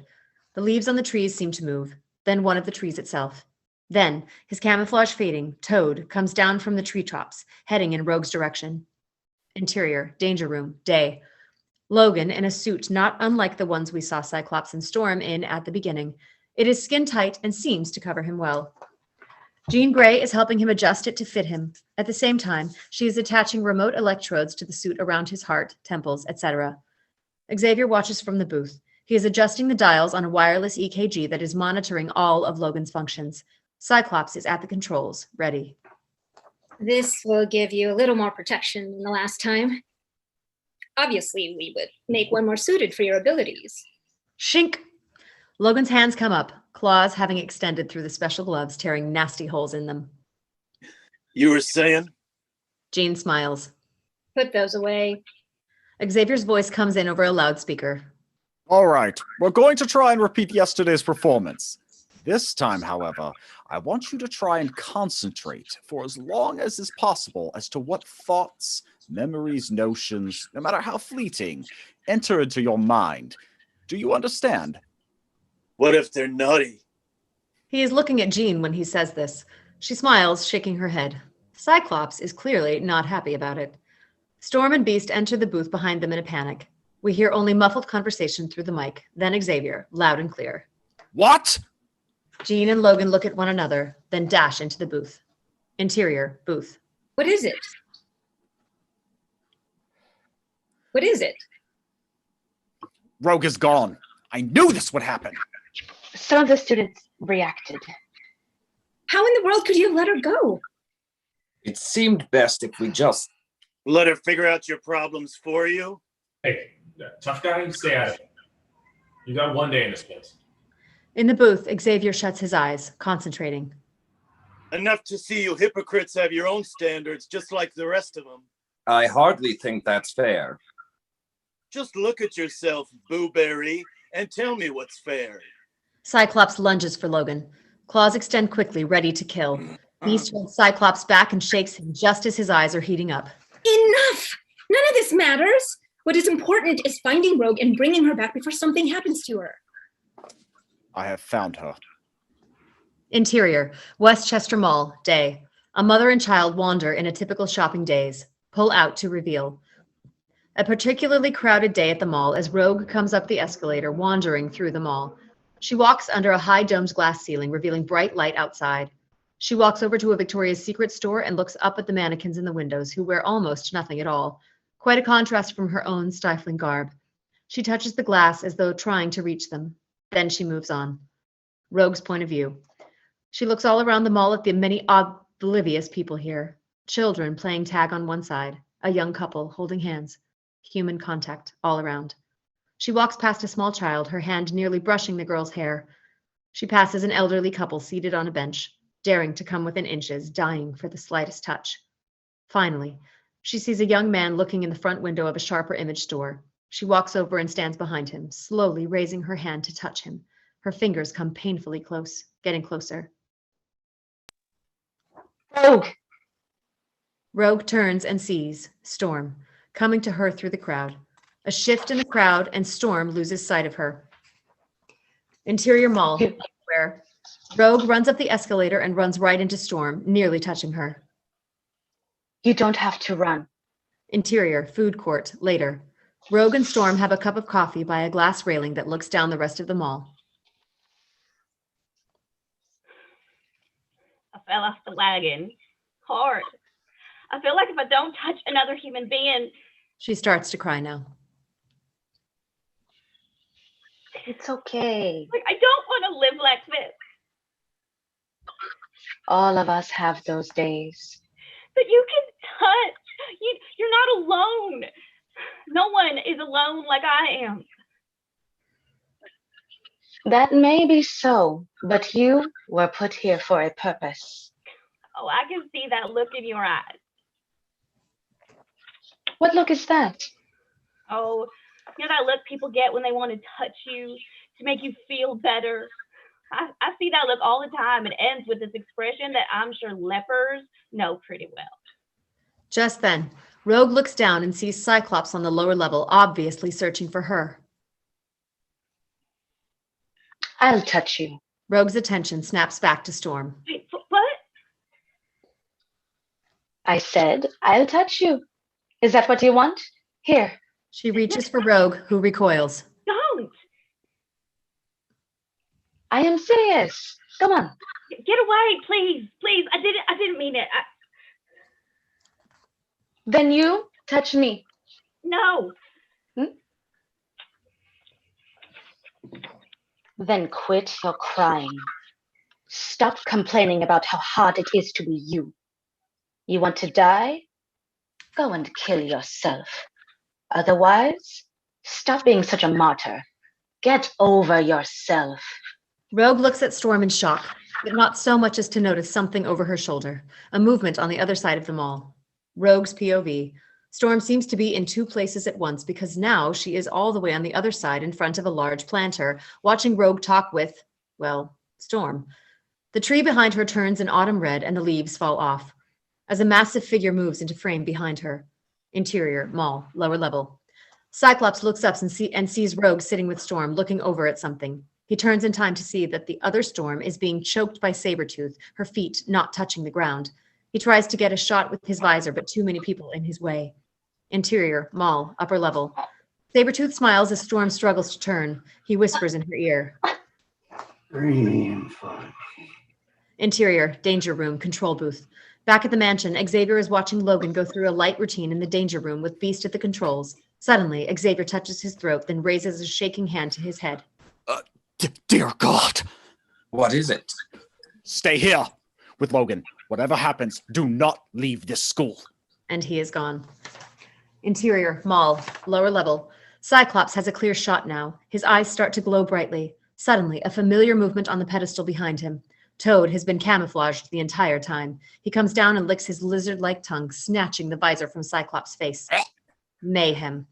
Light like we have never seen comes blasting out of Cyclops' eyes without any sort of control, as if a fire hydrant had been ripped from the ground. His head comes back and the light blows the whole of the glass ceiling to smithereens, bringing it down on panicking shoppers who scatter.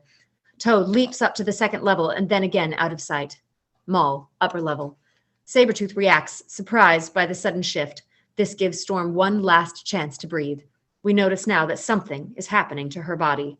Interior mall, lower level. Cyclops runs helpless, trying to cover his eyes. Small streams of light shoot through his fingers, sprinkling damage wherever they go. He heads right for a woman, and he can hear her screaming, frozen in his path. Get out of the way! Get out of the way! He opens his eyes instinctively to see where he is going. She ducks in time to miss the blast of pure energy shooting from his face. Followed the beam to a crystal store at the end of the mall. Through the window and into a chandelier, refracting at the speed of light through nearly every piece of glass in the place. The owner comes running out as an explosion of glass follows him. Interior, hall, upper level, food court. Rogue turns to look at the Storm she is sitting with, who is laughing as she shrugs. We missed you, babe. Instantly, Rogue lashes out, grabbing her by the face. Storm struggles at first, then begins to tremble much in the way Logan did, then worse. She turns into Mystique, her true identity, as Rogue turns into Mystique. Then there are two. They begin to struggle violently, one to be free, the other to hold on. They fall out of frame. After a moment, one rises up. Which Mystique it is, we cannot tell. She leaves the other in a heap on the floor. Interior mall, upper level. Storm, nearly lifeless now, struggles with what little she has to get free of Sabretooth. He relishes a kill at last. Storm's eyes open wide as her body convulses. Boom! A huge bolt of lightning shoots from her body into Sabretooth's chest, knocking him back in shock. Storm falls to the ground, gasping. Elsewhere, Mystique runs toward the exit. She looks back and sees the other Mystique lying on the floor. Dead? As she turns to leave, she runs right into Toad, wearing Cyclops' visor. She looks at him, curiously, swiping the visor off of him like a scolding mother. We're all set.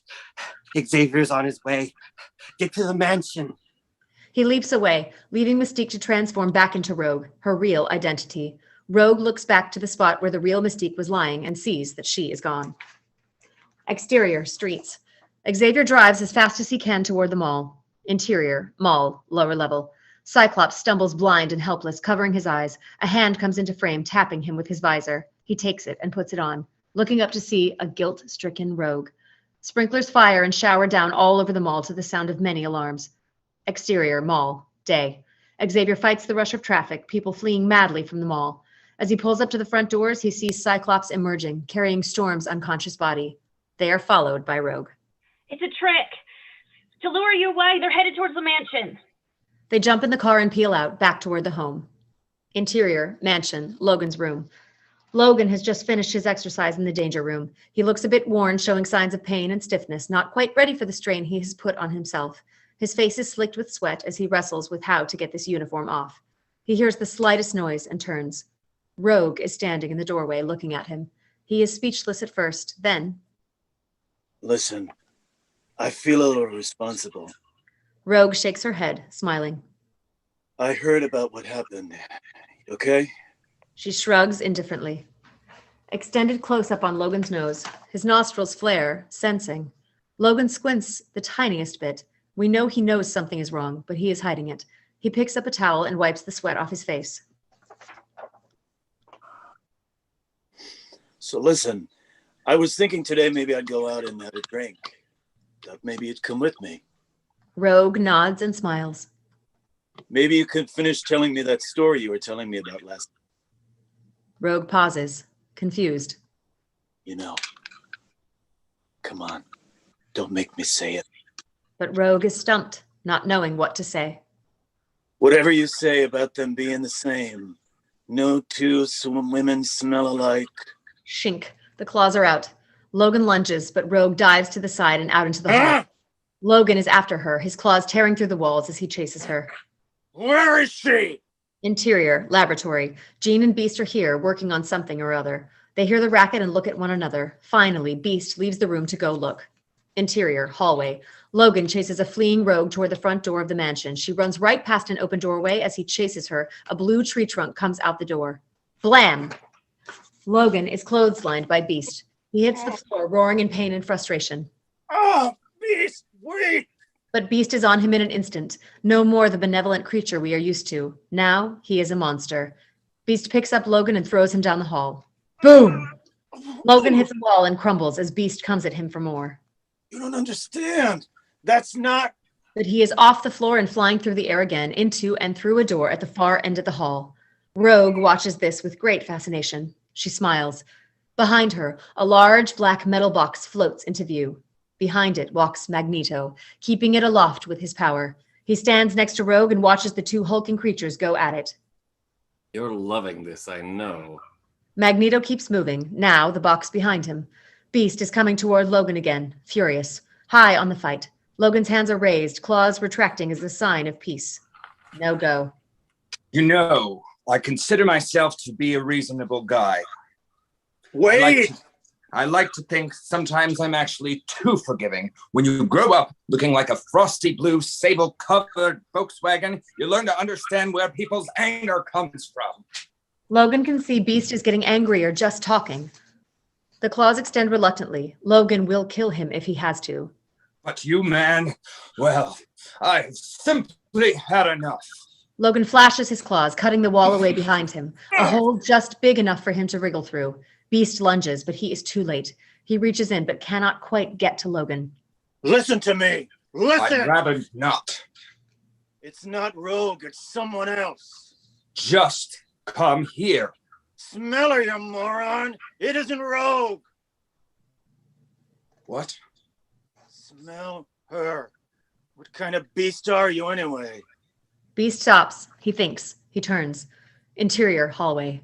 Magneto continues his curious tour of the mansion. He looks ahead at a curious thing.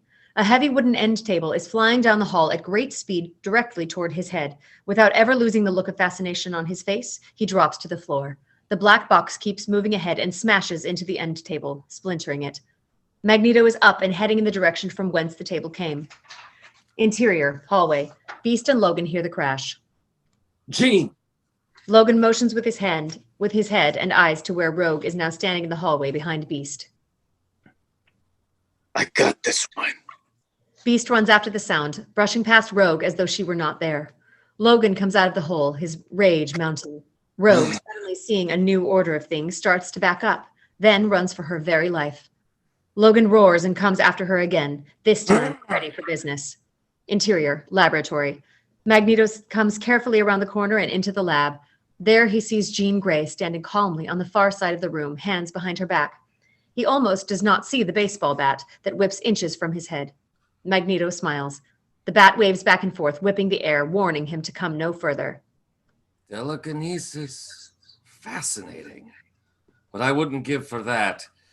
Alas, metal is all I am good for. But it serves me well. Just then, a full-size examination table rises up from behind Jean and smashes into her back. She hits the floor, unconscious. Suddenly, from out of nowhere, Beast charges directly at Magneto with the stealth of a cat, catching him by surprise.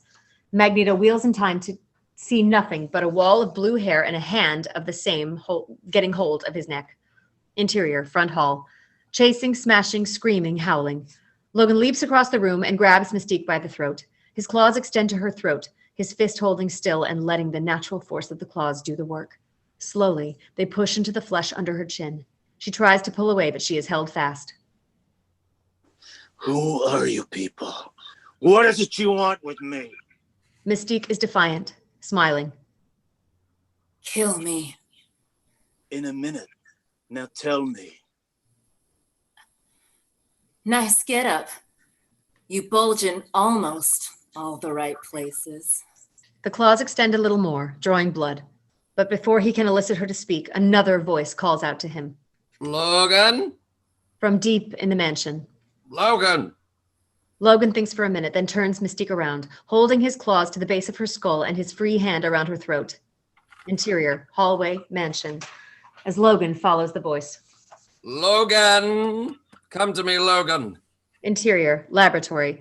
Logan comes to the open door to see Beast in the center of the room with Magneto by the throat, his giant blue hand making it look no thicker than a man's wrist. But Magneto, for a man in such a predicament, seems frightfully calm. Beast, on the other hand, looks terrified. Then Logan sees why. Jean Grey is on the other side of the room, still unconscious. Hovering over her are the X-ray and the examination table, and both are encrusted with every horrible, sharp metal object in the room. Stalemate. If Beast squeezes, Jean is gone. Do I have to say it? Somehow, Logan seems pretty sure that this guy will not have the same sense of mercy for Mystique if called upon. He lets her go. He walks up to the old man in the funny helmet that calmly wheezes in the tightness of Beast's grasp. At last, he is face to face with Magneto. You are everything I had hoped you would be. What's that? And I was hoping to surprise you. You're Magneto. What do you want? The question really is, what do you want, Logan? I'll be sure to get back to you in the next life. Shink. The claws extend to their maximum menace and come within a fraction of an inch of Magneto's eyes. Logan? The pile of treacherous metal drops a foot, then halts, just above Jean. Magneto looks up at Beast. Logan steps back, frustrated. Beast lets go. Where did Xavier find you all? He rubs his neck and looks at Beast, studying him carefully. Just look at you. Perfection. Beast watches the metal waver up and down, teasing. How ill at ease you must feel here. How much like a freak among freaks. Where we come from, I am the odd man out, the closest thing to human. Oh, how I envy you. Why are you doing this? If I told you that one day your children would thank me, would you believe me? A loud banging sound. Beast and Logan turn and see that the black box that Magneto has brought with him has opened via two hinged panels at the front. Inside are dozens of sharp, hooked spines, much like an old-fashioned Iron Lady. The open panels have strange-shaped indentations with similar spikes. Tell Logan what he's won, Mystique. Mystique stands by it, mocking the movements of a presentation model on The Price is Right. Okay, Logan. Get in. Oh my God. Now they all turn to see that Jean has come to under the pile of metal. She pushes with her mind and the metal starts to rise. Logan seizes the opportunity to move for Magneto, but the moment is lost when Magneto bears down and the mass of steel violently forces itself down to within inches of Jean. Her whole body trembles with the force she generates, but it is only enough to hold him at bay. Magneto, on the other hand, seems to be using about as much strength as it would take to trim his fingernails. I could just grab you by that melted metal skeleton of yours and throw you in, but I would have to put this down. The metal above Jean wavers. Not to mention the mess you would make of yourself if I had to force you in. Please. I really am trying to make this as painless as possible for everyone. What do you say? Defeated and utterly agonized at being so, Logan turns and steps inside the Iron Lady. He puts his arms in the indentations on the doors. As they close, they fold Logan's fists inward, just as Mystique demonstrated. If he should extend his claws now, he will only succeed in driving them through his lungs and heart. The Iron Lady closes. Then it lifts off the ground, floating toward the door with Logan inside, his head sticking out through a hole in the top like some black, demented personal sauna. Thick metal bands hinge closed, meeting at the back, behind Logan, where they finally lock in place. Magneto turns to Beast. Now, listen very carefully, my brother. If you should step into the field I have holding that table, it will come crashing down with enough force to turn your friend into a new variety of floor wax. Same applies if you try to stop us from leaving. Not to mention the several hundred spikes I will drive into Mr. Logan here for him to ponder while you take 3 days to cut him out of that box, incinerating what's inside. Beast understands and nods, furious, helpless. I do love a good checkmate. Looking around the room. Right then, we'll be going. And Magneto follows the box out the door, Mystique laughing in tow. Now Jean and Beast are left alone with their quandary. Beast tries to move toward her, but as promised, the huge mass of metal starts to press down on Jean, who is unable to hold it off despite her efforts. Wait. Beast backs off. Let me think. Just hold on. Go after them. I can't do that. What about me? Go after them. No. Listen to me, you flea circus. I'll handle this. Go get Logan. Beast shakes his head, inspecting the metal above her, then looking around the room for something, anything. Sadly, most of what he could use for leverage is hovering above her. Beast thinks for the longest time as the metal again begins to push down. Jean fights it heroically, managing to get it a few feet in the air before it starts to press slowly down again. Finally, Beast begins to breathe, psyching himself up. Don't you dare! I have to. I can handle it! No! He leaps, jumping under the metal and covering Jean with his immense body, forming a frame to absorb what will surely kill him. Crash! Impact. Jean opens her eye to a mat of blue hair in silence. She gasps for air, smothering under the weight of Beast's body. Then he moans, lifts his head, comes eye to eye with Jean. Pull out to reveal The metal has fallen in a circle around them. Not one shard has touched them after all. Beast realizes he himself is squeezing the life out of her as he jumps up, helping her to her feet. They look at the mess around them. You have to admit, it would have been a great way to go. Interior, Magneto's helicopter. Logan is tightly trundled in his box, no way to struggle. Toad is at the controls. Blob, Pyro, and Mystique all stare at this newcomer. He stares back at them. Most of all, he glares at Sabretooth, who most certainly would like another piece. Day of discovery for you, huh, Logan? Less and less alone with every turn of the head. What made you go to Alaska? What was it you were hiding from? Did you do something with that nasty temper of yours to get just a little too far out of hand? I know all about it. I know quite a lot about you, in fact. If you're good, I'll tell you all. Logan looks at him. You may believe all the answers await you in the next life, but then again, what if you're not on their guest list? Logan sneers, that last comment striking home on his one and only fear. Interior, Westchester Mansion, front hall. Xavier and the others come in through the wreckage that is the house. All of the students are on the front lawn, waiting quietly. Beast and Jean come worn and tattered out to greet them. Everyone looks at each other, defeated. Interior, laboratory, later. Xavier stares at the ruins of the lab. Earth could Magneto be up to? Sounds like a matter of wait and see now. Logan could be dead by then. Rogue turns and walks out of the room. Cyclops looks at Jean with some frustration. Seems to me that works out for everyone. He gave himself up for her, Scott. Whatever you may think of him, you owe him that. Interior, bathroom. Rogue shuts herself in the bathroom and cries, looking at herself in the mirror, touching her face much in the way she touched Logan's. Interior, laboratory. Can you find him, Xavier? Xavier is already straining with his mind. They are all together somewhere. He quits, tired. Whatever Magneto is using for that helmet of his, he seems to have it around all of them now. Interior, bathroom. Rogue is slowly getting hold of herself, splashing water on her face. Suddenly, a gurgling sound. She looks down and sees water bubbling in the toilet.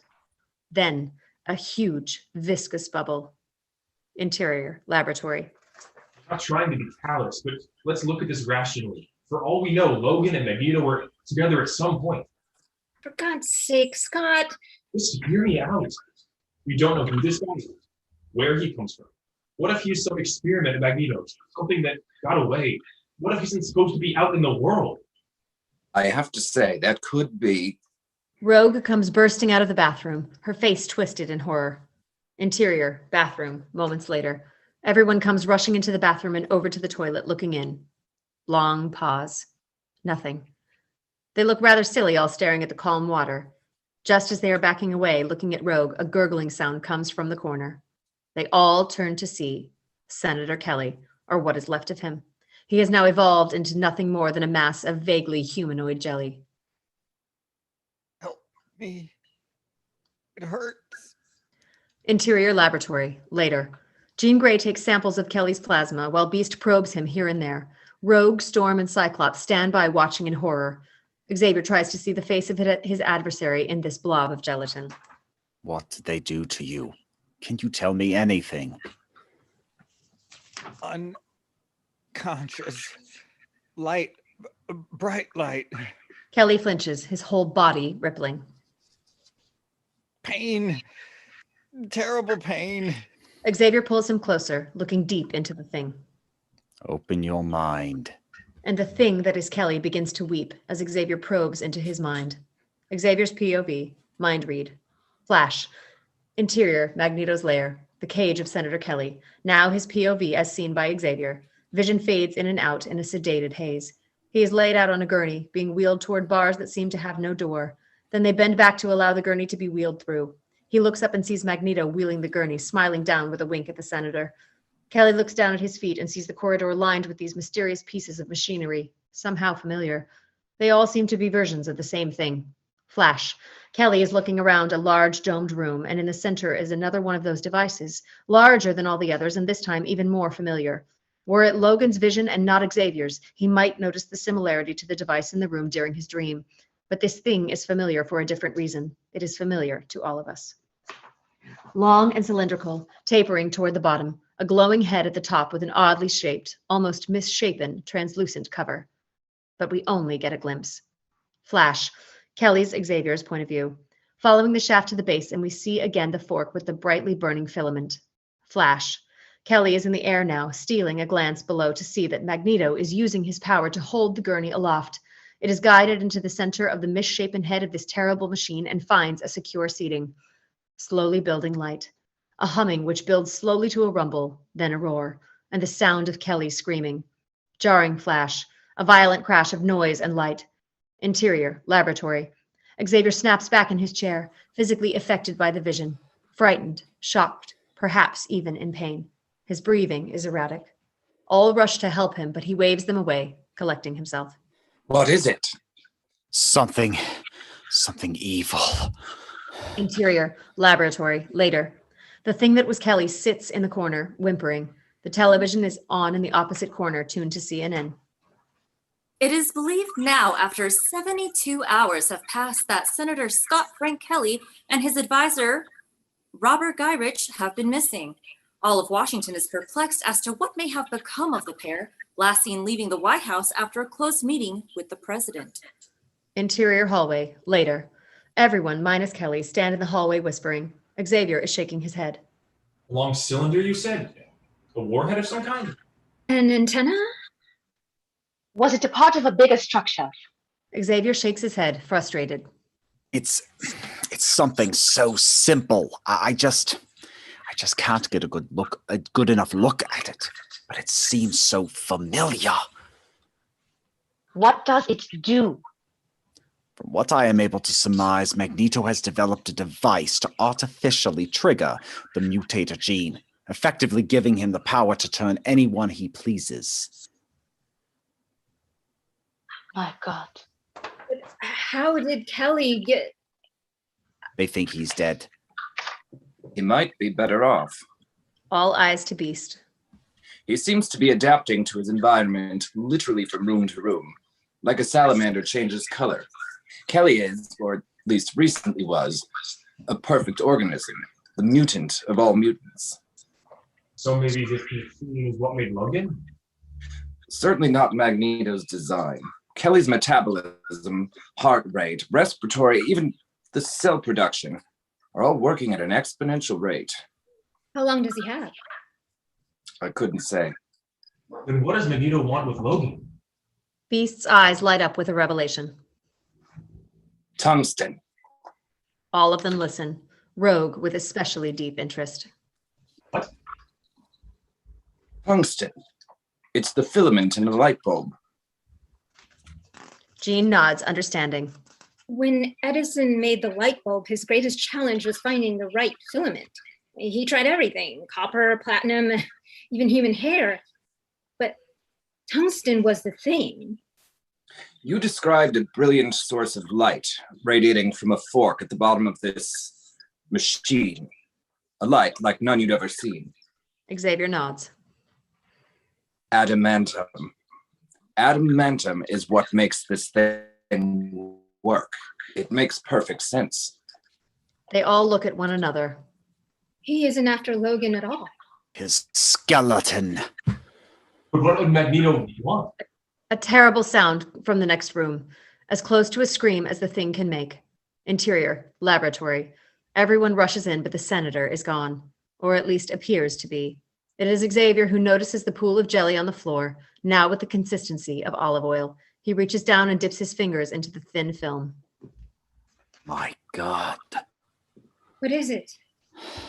He's still alive. Everyone steps back a bit. Such pain. Pain like I could have never imagined. As though the pain itself were keeping him alive, living off him. Tears come to Xavier's eyes. Poor creature. Poor cursed creature. Then Xavier arches in his chair as though jolted with electricity. Jean holds him to keep him from falling to the floor.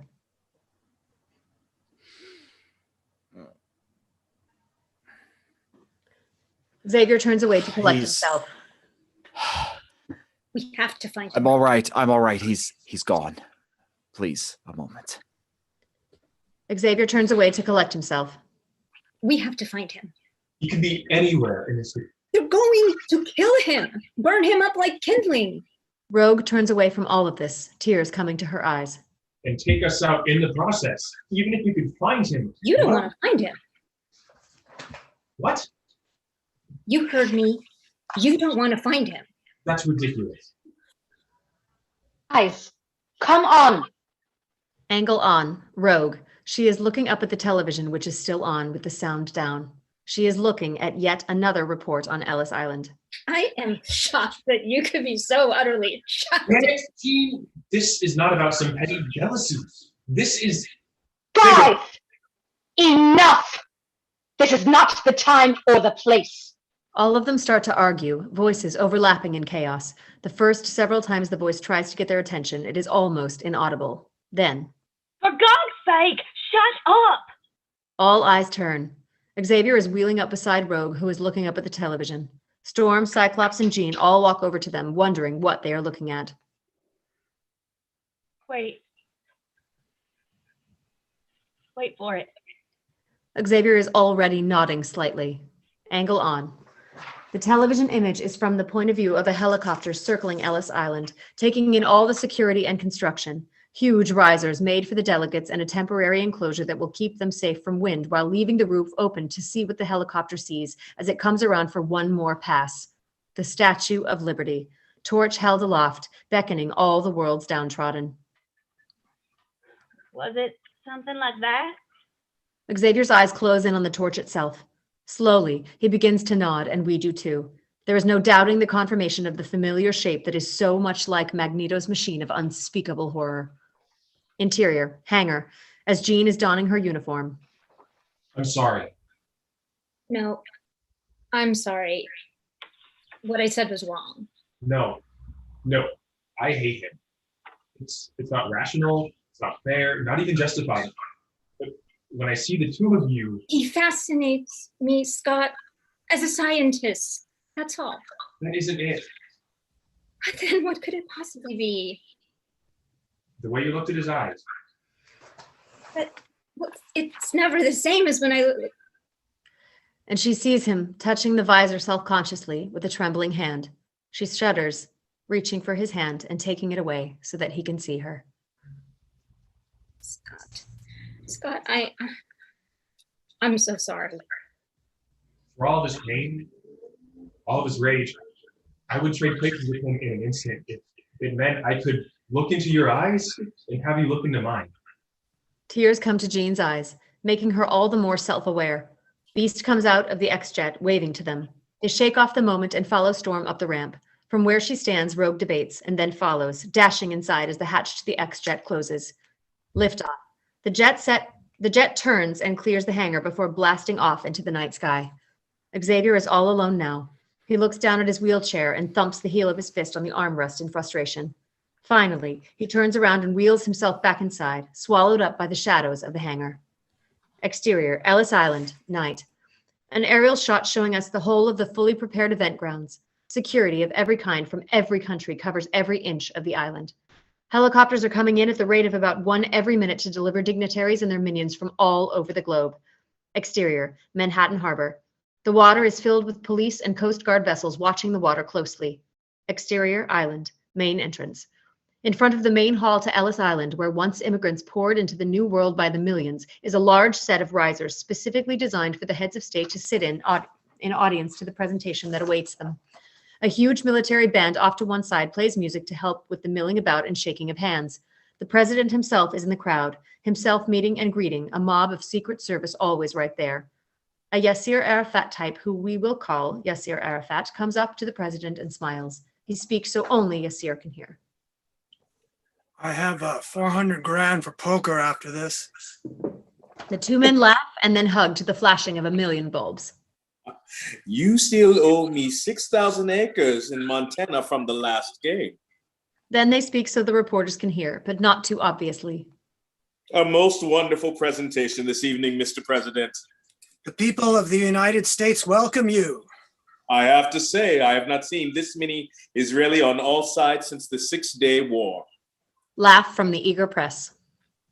Not to worry, not to worry. You're safer here tonight than at home in your very own bed. Smattering of ass-kissy applause. Arafat and the president wave to press and the like, Arafat leaning in so only the president can hear. You have no idea just how treacherous that can be. Exterior island. From atop a high perch looking down. A deserted part of the island, away from the action. Pan across the edge of the island. Every 50 feet or so, uniformed Secret Service agents keep tight watch on the island. Angle on. One Secret Service guy in particular. Push in from above. We realize we are pushing in unusually fast, as though we are falling, perhaps. Wham! A sickening crunch. Toad lands on top of the Secret Service guy. We have been watching from his point of view. The Secret Service man is crumpled into a heap. A real frog rivets offstage. Toad looks around quickly, listens, then leaps out of frame. Hold on the body of the Secret Service guy. Long pause. Another sickening crunch off screen. Exterior island elsewhere. Two Secret Service guys approach one another. One is holding a smoke, the other is producing a lighter. Just as his smoke is about to hit the flame dodges to one side. He moves the smoke to follow it, and the flame dodges the other way. The guy with the smoke looks at the guy with the lighter as if to say, knock it off. The guy with the lighter shrugs as the flame instantly grows to a raging intensity, engulfing them. As they are incinerated and their ashes fall to the ground, Pyro climbs into view from the seawall below, dripping wet. Exterior island elsewhere. A Coast Guard boat crawls into view just offshore. A Secret Service man in the foreground waves to the boat as it passes by. Exterior Coast Guard boat dock. A 30-footer, fast and sturdy. The pilot of the boat, a man in his late 40s, waves back. Exterior island. As the Secret Service guy waves, he jolts upright, his face contorting in impossible pain. Slowly, he is lifted off the ground. Exterior Coast Guard boat deck. Pilot's point of view. Sabretooth holds the last Secret Service man aloft, impaled on his claws. He waves now, the body swaying this way and that before he casually throws it to the ground. The pilot turns to the wheel of the boat as he morphs into Mystique and turns the boat towards the island. Exterior island, bottom of the seawall. Man-made rocky shore. The boat bumps and grinds on the rock. Sabretooth jumps down to the dock and meets Magneto coming up from below. They nod to one another and walk toward the tarp on the back of the boat, pulling it to reveal the black box with Logan inside. He is unconscious, but coming to. Magneto whips out a syringe and shoots him up with a little something. Logan fades out again.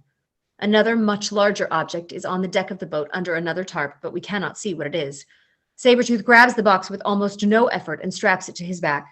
He climbs the seawall with Mystique close behind. Magneto is just about to follow when he sees something in the distance. Magneto's POV. A fog bank is drifting in from the seaward side. It creeps slowly across the bay toward the island. Magneto thinks, then shakes it off, following Sabretooth. Exterior island, main entrance. More copters are landing and more dignitaries arrive. The band strikes up. Loudspeakers blare their music all over the island. They play the national anthem of each dignitary as he or she arrives. Exterior island. The sound of the band in the distance. Sabretooth walks up to a large set of metal doors surrounded by stately old concrete bricks. Toad, Pyro, and Mystique keep a lookout as Magneto waits. Sabretooth rips the doors from their hinges and walks in. Magneto follows. The rest stay behind. Interior, building. Silent in here. Tomb-like. Magneto and Sabretooth make their way toward a large stairwell in the middle of the room. They begin their ascent. Magneto looks up and sees that the stairs go up for quite some way. Exterior, Manhattan Harbor. The fog is thick now. Interior, Coast Guard cutter, wheelhouse. The captain of the cutter looks through his binoculars and puzzles over the fog. His first mate stands beside him. Hardly the night for it. All the hot air on Ellis. They laugh as, exterior, Manhattan Harbor. The fog creeps around Ellis, never rising above the seawall, but merely blanketing the ocean surface for about 20 feet or so. Interior, Coast Guard cutter, wheelhouse. The first mate looks at the sonar, radar, etc. Nothing but a dense blob of fog. Navigation is shot, sir. Can't see a thing. Call it in. Advise fleet to weigh anchor and wait it out. Exterior, Coast Guard cutter. The anchor drops. Various shots of ships all over the harbor doing the same. In moments, the whole of Ellis Island is fog-bound. Exterior, island. Again, from high up. Where we first saw Toad's POV, now it is Magneto who looks down. From atop, what? We cannot tell. He sees the fog engulfing the whole rim of the island and puzzles over it. He is not comfortable. Sabretooth is beside him. I have a very sneaking suspicion we are not the only party crashers. Tell the others not to hesitate. Kill who you must. Sabretooth could not be happier. He leaves to deliver the news. Black. Interior, small room. Later. Close up on Logan. He comes to, still in the box with nothing but his head sticking out. He struggles instinctively, but winces in agony when he does. He looks around him and sees that he is in a strangely shaped room with barely enough space for the box and Magneto, who smiles at him in the half-darkness. The box is on its back now, and Logan is as helpless as an overturned turtle. God worked wonders when he made you, Logan. Unfortunately, it's not his work I'm interested in. It's what man did to you when God was through. Man was cruel to you, wasn't he? Where are we? At the frontier of a new civilization, the breakwater of a new era for mankind. We're backstage at the encore of creation, 3 minutes to curtain. Why? That's the question, isn't it? This is the place in the story where the hero learns the secret of his identity, the reasons for his life of torment, the plans of his nemesis, and finally finds his retention. Are you sure you really want to know who you really are? Logan's eyes say it all. Well, frankly, I have no idea. Logan shakes his head. Of course. I know a little bit about the Canadian military. I know about an experiment called Wolverine during the war, though I never could find its intended purpose. Maybe to build a perfect fighting man, maybe to stop one. A lot of people were doing a lot of unholy things in those days. No one was better than anyone else in the end. At the bottom of it all, the culprit, I suppose, was simple human nature. Man's instinct to survive, Logan. If there really is such a thing as evil, you'll find it there. Logan struggles now in vain, wailing as his own blood flows up his neck from the spikes inside the box. I would take the adamantium out of you if I could, if there was a way. Strange stuff, really. The only thing that can generate the energy to melt adamantium is more adamantium. Even then, when you melt it, there is no heat. Something I have not been able to figure out. In this case, you are the rod and the staff all in one, you magnificent creature. It breaks my heart to see you go. You could at least do me the courtesy of telling me what I was dying for. Inside you, my friend, is the key to unlocking the secret of evolution. Together, we are going to shove man into his highest level. Tonight, every living creature, as far as the eye can see, that does not already share our gifts will be changed forever. And you think man will be happy about it? Oh, I can understand your being bitter, a bit put off, but it hasn't been the same for you as it has been for all of us. I think it has. I think the reason you're doing this is less an act of giving than an act of getting. Magneto smiles. That might be how you sort of... You have some baggage, man, and none of it is carry-on. I don't know who did this to you, but I bet he's not paying your freight. If you'll excuse me. Magneto is visibly angered by the words. He opens a hatch below him and slides out feet first until only his head is visible. Then he pauses. And you're right, Logan. I am bitter. I am angry. I have an axe and I am grinding it on the innocent. None of it will make me sorry. And none of it will make me wrong. No, just familiar. And with that, Magneto is gone. Exterior structure. Magneto comes to a stand on the railing outside from his high perch overlooking the island. From here, we pull out to reveal at last where he is. He is not on Ellis Island at all. Instead, he is on the catwalk around the torch of the Statue of Liberty about a mile away. He looks over at the activity on Ellis Island, hearing the band and inhaling the cool evening breeze. And he turns to the bright lights of Manhattan and its 7 million inhabitants. He brings a radio to his lips. Exterior, power station. Sabretooth is tearing the padlocks off of the generator shed that powers the island. He grabs a hold of the bare conduits that lead from the power supply and yanks. Exterior, Ellis Island, night. The president on a podium. Liberty Island in the background. And as we stand here side by side tonight, as we put aside our differences and share with one another goodwill, as we gather here together in the shadow of the Liberty Island goes black. From where they are, the dignitaries see the Statue of Liberty vanish in darkness. The crowd reacts with murmurs of concern. Angle on. A Secret Service agent raises a radio to his mouth. Liberty One, this is Horizon. Do you copy? A man's voice responds. Go Horizon. Liberty, what's the situation with the lights? Over. Exterior, Liberty Island. The man in question is another Secret Service agent. He stands in profile looking up at the statue. Horizon, we seem to have a shutdown at the generator. We're 5 by 5. They're now checking it out. Give us 3 minutes. As he speaks, the agent turns his head to reveal the other side of his face. It is Mystique. She morphs back into her full self and smiles at Sabretooth. Exterior, statue, torch. Magneto takes this moment in the darkness to point his hands and all of his concentration on the bottom of the torch in Lady Liberty's hands. Angle on, bottom of torch. The cap-like end piece of the torch begins to vibrate. Metal groans, twists. With a crack of metal, it comes free, dropping slightly and then hovering, slowly descending to the sea. Exterior, seawall. The boat they came in on. See the tarp and what it is under. It rises in the air, standing upright. The tarp slides to the deck to reveal the device. The one Kelly saw, Xavier saw, Logan saw. It rises higher in the air.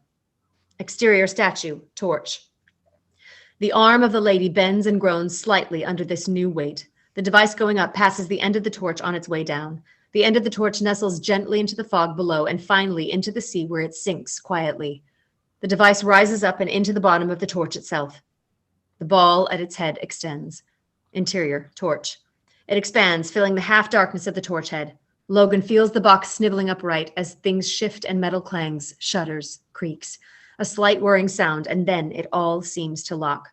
The sound of something coming to life with energy, as if an engine were warming up. Exterior, Liberty Island. Lights come on again on Liberty Island. The statue lights up to the sounds of a crowd oohing and eyeing in the distance. Interior, torch. Lights come on in the torch. Logan looks around to see what he could only hear a moment ago. The inside of the torch looks hauntingly familiar. He is inside a device he has never seen before. He has seen before. The device from his dreams of where he was made. Logan screams in horror, reaching the brink of madness. No! Exterior, Liberty Island. X-Men take Liberty Island and square off against Magneto's Brotherhood, having used the fog, courtesy of Storm, to hide their arrival. First as a one-on-one, then in a mighty brawl with each helping the other in between being attacked. Interior, torch. As the device is activated, Logan's skeleton begins to heat up. The liquid light fills the torch and begins to emanate. The only way to stop it is for Logan to free himself from the device by popping his claws through his own chest, tearing through the lock on the back. Exterior, Liberty Island. As the X-Men fight, Sabretooth scrambles to the top of the statue at the behest of Magneto to stop Logan, who is already mortally wounded from his own escape. In a berserker rage, he tears through the shell of the torch. On Ellis Island, the sudden, brief show of light is seen as an effect to punctuate the president's comments. It receives ignorant applause from the dignitaries. The Secret Service, fully aware that this is not part of their program, try to send boats over to investigate, but they end up colliding with one another in the thick, confounding fog. Logan attacks Magneto, slashing through the railing. Magneto falls, only to use his magnetic powers to pull himself back up. Logan sees the loose bits of metal around him, pulling free and heading toward Magneto, and is suddenly grabbed by the magnetism itself. He extends his claws, waiting. Magneto and Logan are in a stalemate. Magneto is trying to pull him over the side. Logan keeps him from being able to climb to safety by swiping at him with his claws. All of this ends when Sabretooth comes up behind Logan, yanks him up by the neck, and throws him over and off the top of the torch. Magneto, who is still holding Logan, is yanked violently upward and has to grab onto the remains of the railing for dear life. Sabretooth jumps after Logan, who has fallen from the torch and landed between two spires on the crown of the statue. A fight ensues between Sabretooth and Logan, resulting in the decimation of the crown as well as each other. Slash, heal, and so on. They fall through a hole they have torn in the top of the head. All of this is intercut with fight scenes between the X-Men and the Brotherhood. Toad and Pyro are killed in particularly gruesome and just ways, while Mystique ends up chasing Rogue into a confrontation, the end of which we do not witness, leaving us hanging. Magneto is making his escape, having climbed to the bottom of the statue when he is ambushed by all the other X-Men, Storm, Jean, Beast, Cyclops. He manages to hold them all off in a spectacular display of his power. This is intercut with the winding down of the fight between Sabretooth and Logan. They are literally beaten to near death and are sluggishly trying to finish one another off. They come to rest at the feet of Magneto in the main room of the base of the statue. Interior, base, OP statue. Magneto has Storm, Cyclops, Jean, and Beast all pinned with twisted metal innards from the statue itself. Sharp spires are slowly creeping towards their throats, threatening to kill them. Logan and Sabretooth are nearly oblivious until finally Logan pounds Sabretooth into unconsciousness, standing over him, extending his claws for the kill. Logan kneels over Sabretooth, who struggles to fight him still. Logan cocks his fist back, claws gleaming and slathered with blood, his rage now at a high like we have never seen, and finally, with good reason. Logan stands, gathering all his strength for the death blow when his claws retract as he swings. The kill becomes a punch and nothing more, knocking Sabretooth senseless. The X-Men, despite their predicament, are all moved. Logan collapses and rolls away. He and Sabretooth lie panting in a pool of their own blood, their wounds healing instantly. Magneto smiles ironically. All of this for nothing. The moral of tonight's performance. The metal trapping the X-Men tightens its grip, squeezing the air out of them while sharp shards push in to gore them to death. Jean tries as best she can to fight him. The two powers clash. It wouldn't have worked, Eric. Your machine was flawed. The mutations burned twice as bright for half as long. Less, in fact. A concept you will come to understand. Now, stop resisting the inevitable. Out of the corner of her eye, Jean catches a shadow of movement behind Magneto. What good will killing us do? Aren't we like you, Eric? Don't our deaths at least mean murder to you? It is treason what you've done tonight, and you'll be treated as traitors are. Rogue comes out of the shadows behind Magneto, sneaking towards him. All of the X-Men try to hide their reactions of sudden hope. Jean continues to stall. If you kill us now, you'll never find out where the rest of the adamantium is. And the creeping metal stops, creeps back a bit. What is this? And as Rogue gets within a few feet of him, she morphs back into Mystique, all hope dying with the transformation. The X-Men slump with a final sense of defeat. Angle on, Logan looks up but cannot move. His hand merely twitches, claws extending a few inches. Don't listen to them. It's a trap. Surprised, Magneto turns to her, the metal easing back further. What is? This? And she lunges, grabbing his face with her hands, morphing back into Rogue, her real identity. A terrible shudder throughout the statue, a rumbling to the very foundation. Magneto opens his mouth in a silent scream as his power is slowly sucked from him. Every piece of steel and iron metal within 100 feet is pulled inward, including the metal around the X-Men, freeing them.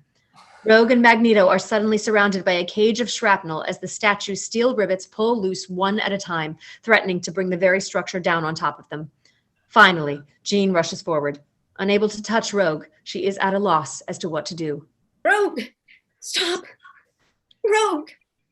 Rogue, herself in a rage not unlike Logan's, finally gets control of herself and releases Magneto's just before bringing down the house. She pulls herself free as the metal around them closes in on Magneto. Storm, Beast, and Cyclops stand around Rogue, careful not to touch her, but in their own way comforting her. She slowly calms herself down from a rage to peace, then tears. Exterior, Liberty Island. Beast walks out of the statue base, carrying a motionless Logan. Storm and Jean flank Rogue, having wrapped her in Storm's cloak, each with an arm around her. Cyclops brings up the rear. They walk toward the seawall where their boat is waiting. But then, Cyclops stops. He looks back, then up at the statue and its arm, finally focusing on its torch, where the device is held. With as much effort as it would take a normal human to light a cigarette, he fires a beam of energy from his eyes. Exterior, Ellis Island. For you, the leaders of the world, for your people, and for all mankind, I say, let us shed the prejudices of the world we have left behind. Let us at last embrace one another as equals. Behind him, the torch on the statue explodes in a fiery ball in a magnificent denouncement. Pause. The stunned dignitary is not expecting anything to follow the first unexpected display. The president is more shocked than anyone. Interior, Westchester Mansion, hallway, day. Scott and Jean are huddled together on a sofa, sleeping. Storm sits wide awake, staring into space, deep in thought. Rogue paces back and forth nervously. No one is really listening to the television. Each country represented at the assembly had someone to blame. Israel blamed Palestinian separatists, while the Australians blamed the French. Finally, the German delegate chimed in, saying it was the work of mutant extremists as a demonstration of power to the UN as a whole. The image on the screen is one of those photo ops, the president signing some sort of document on his desk while a million flashbulbs record it.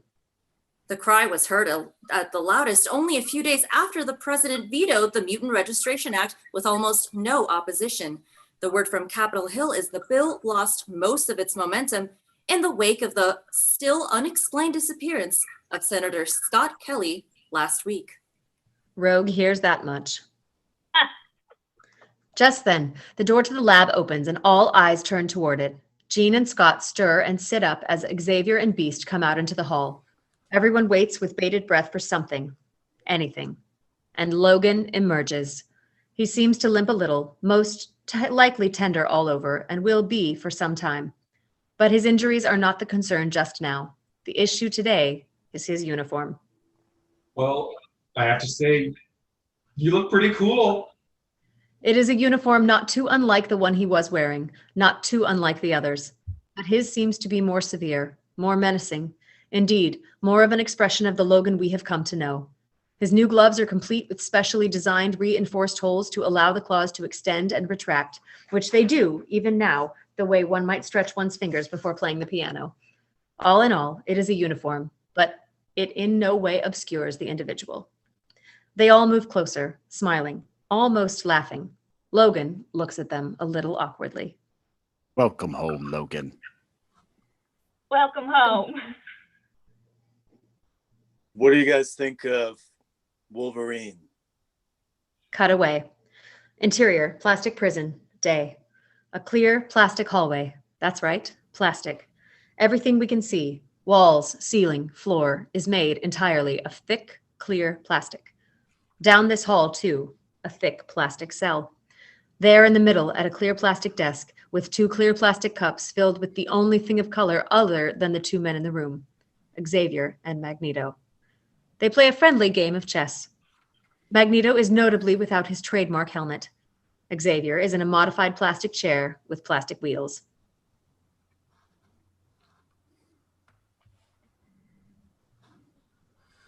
Doesn't it ever wake you in the middle of the night? The feeling that someday very soon, they will pass that foolish law, or one just like it, and come for you and your children. Take you all away. It does indeed, Eric. What do you do when you wake up like that? I feel a great swell of pity for the poor soul who comes to that school looking for trouble. That's no answer. No, I suppose it isn't. Xavier makes a move. Magneto counters. Xavier moves again. Why do we play this game, Charles? Perhaps because we are each the only one the other trusts not to cheat.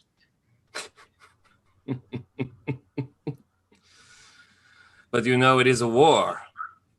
And to win a war takes the will to fight at all costs by any means necessary. For that reason, I will always have the advantage. No matter how you capture me, no matter how you contain me, I will always escape. Chess pieces seem to visually mimic their conversation. Xavier's white pieces slowly surrounding Magneto's black king. But you forget one little thing. What is that? That I can simply read your mind, Eric, and I will always know your next move. And with that, Xavier makes one, placing his queen gently down, taking away a knight. Check. Just then, the door to the cell opens. A guard waits. Magneto and Xavier stare at one another with a strange, rivalrous smile before Xavier turns and wheels himself out of the room. The door closes behind him, leaving Magneto alone with his plastic chess set in his plastic cell. Magneto looks at the pieces before him. Something occurs to him. He smiles a wicked smile. And his rook levitates, despite its properties, moving across the board and toppling Xavier's king. And mate. Black.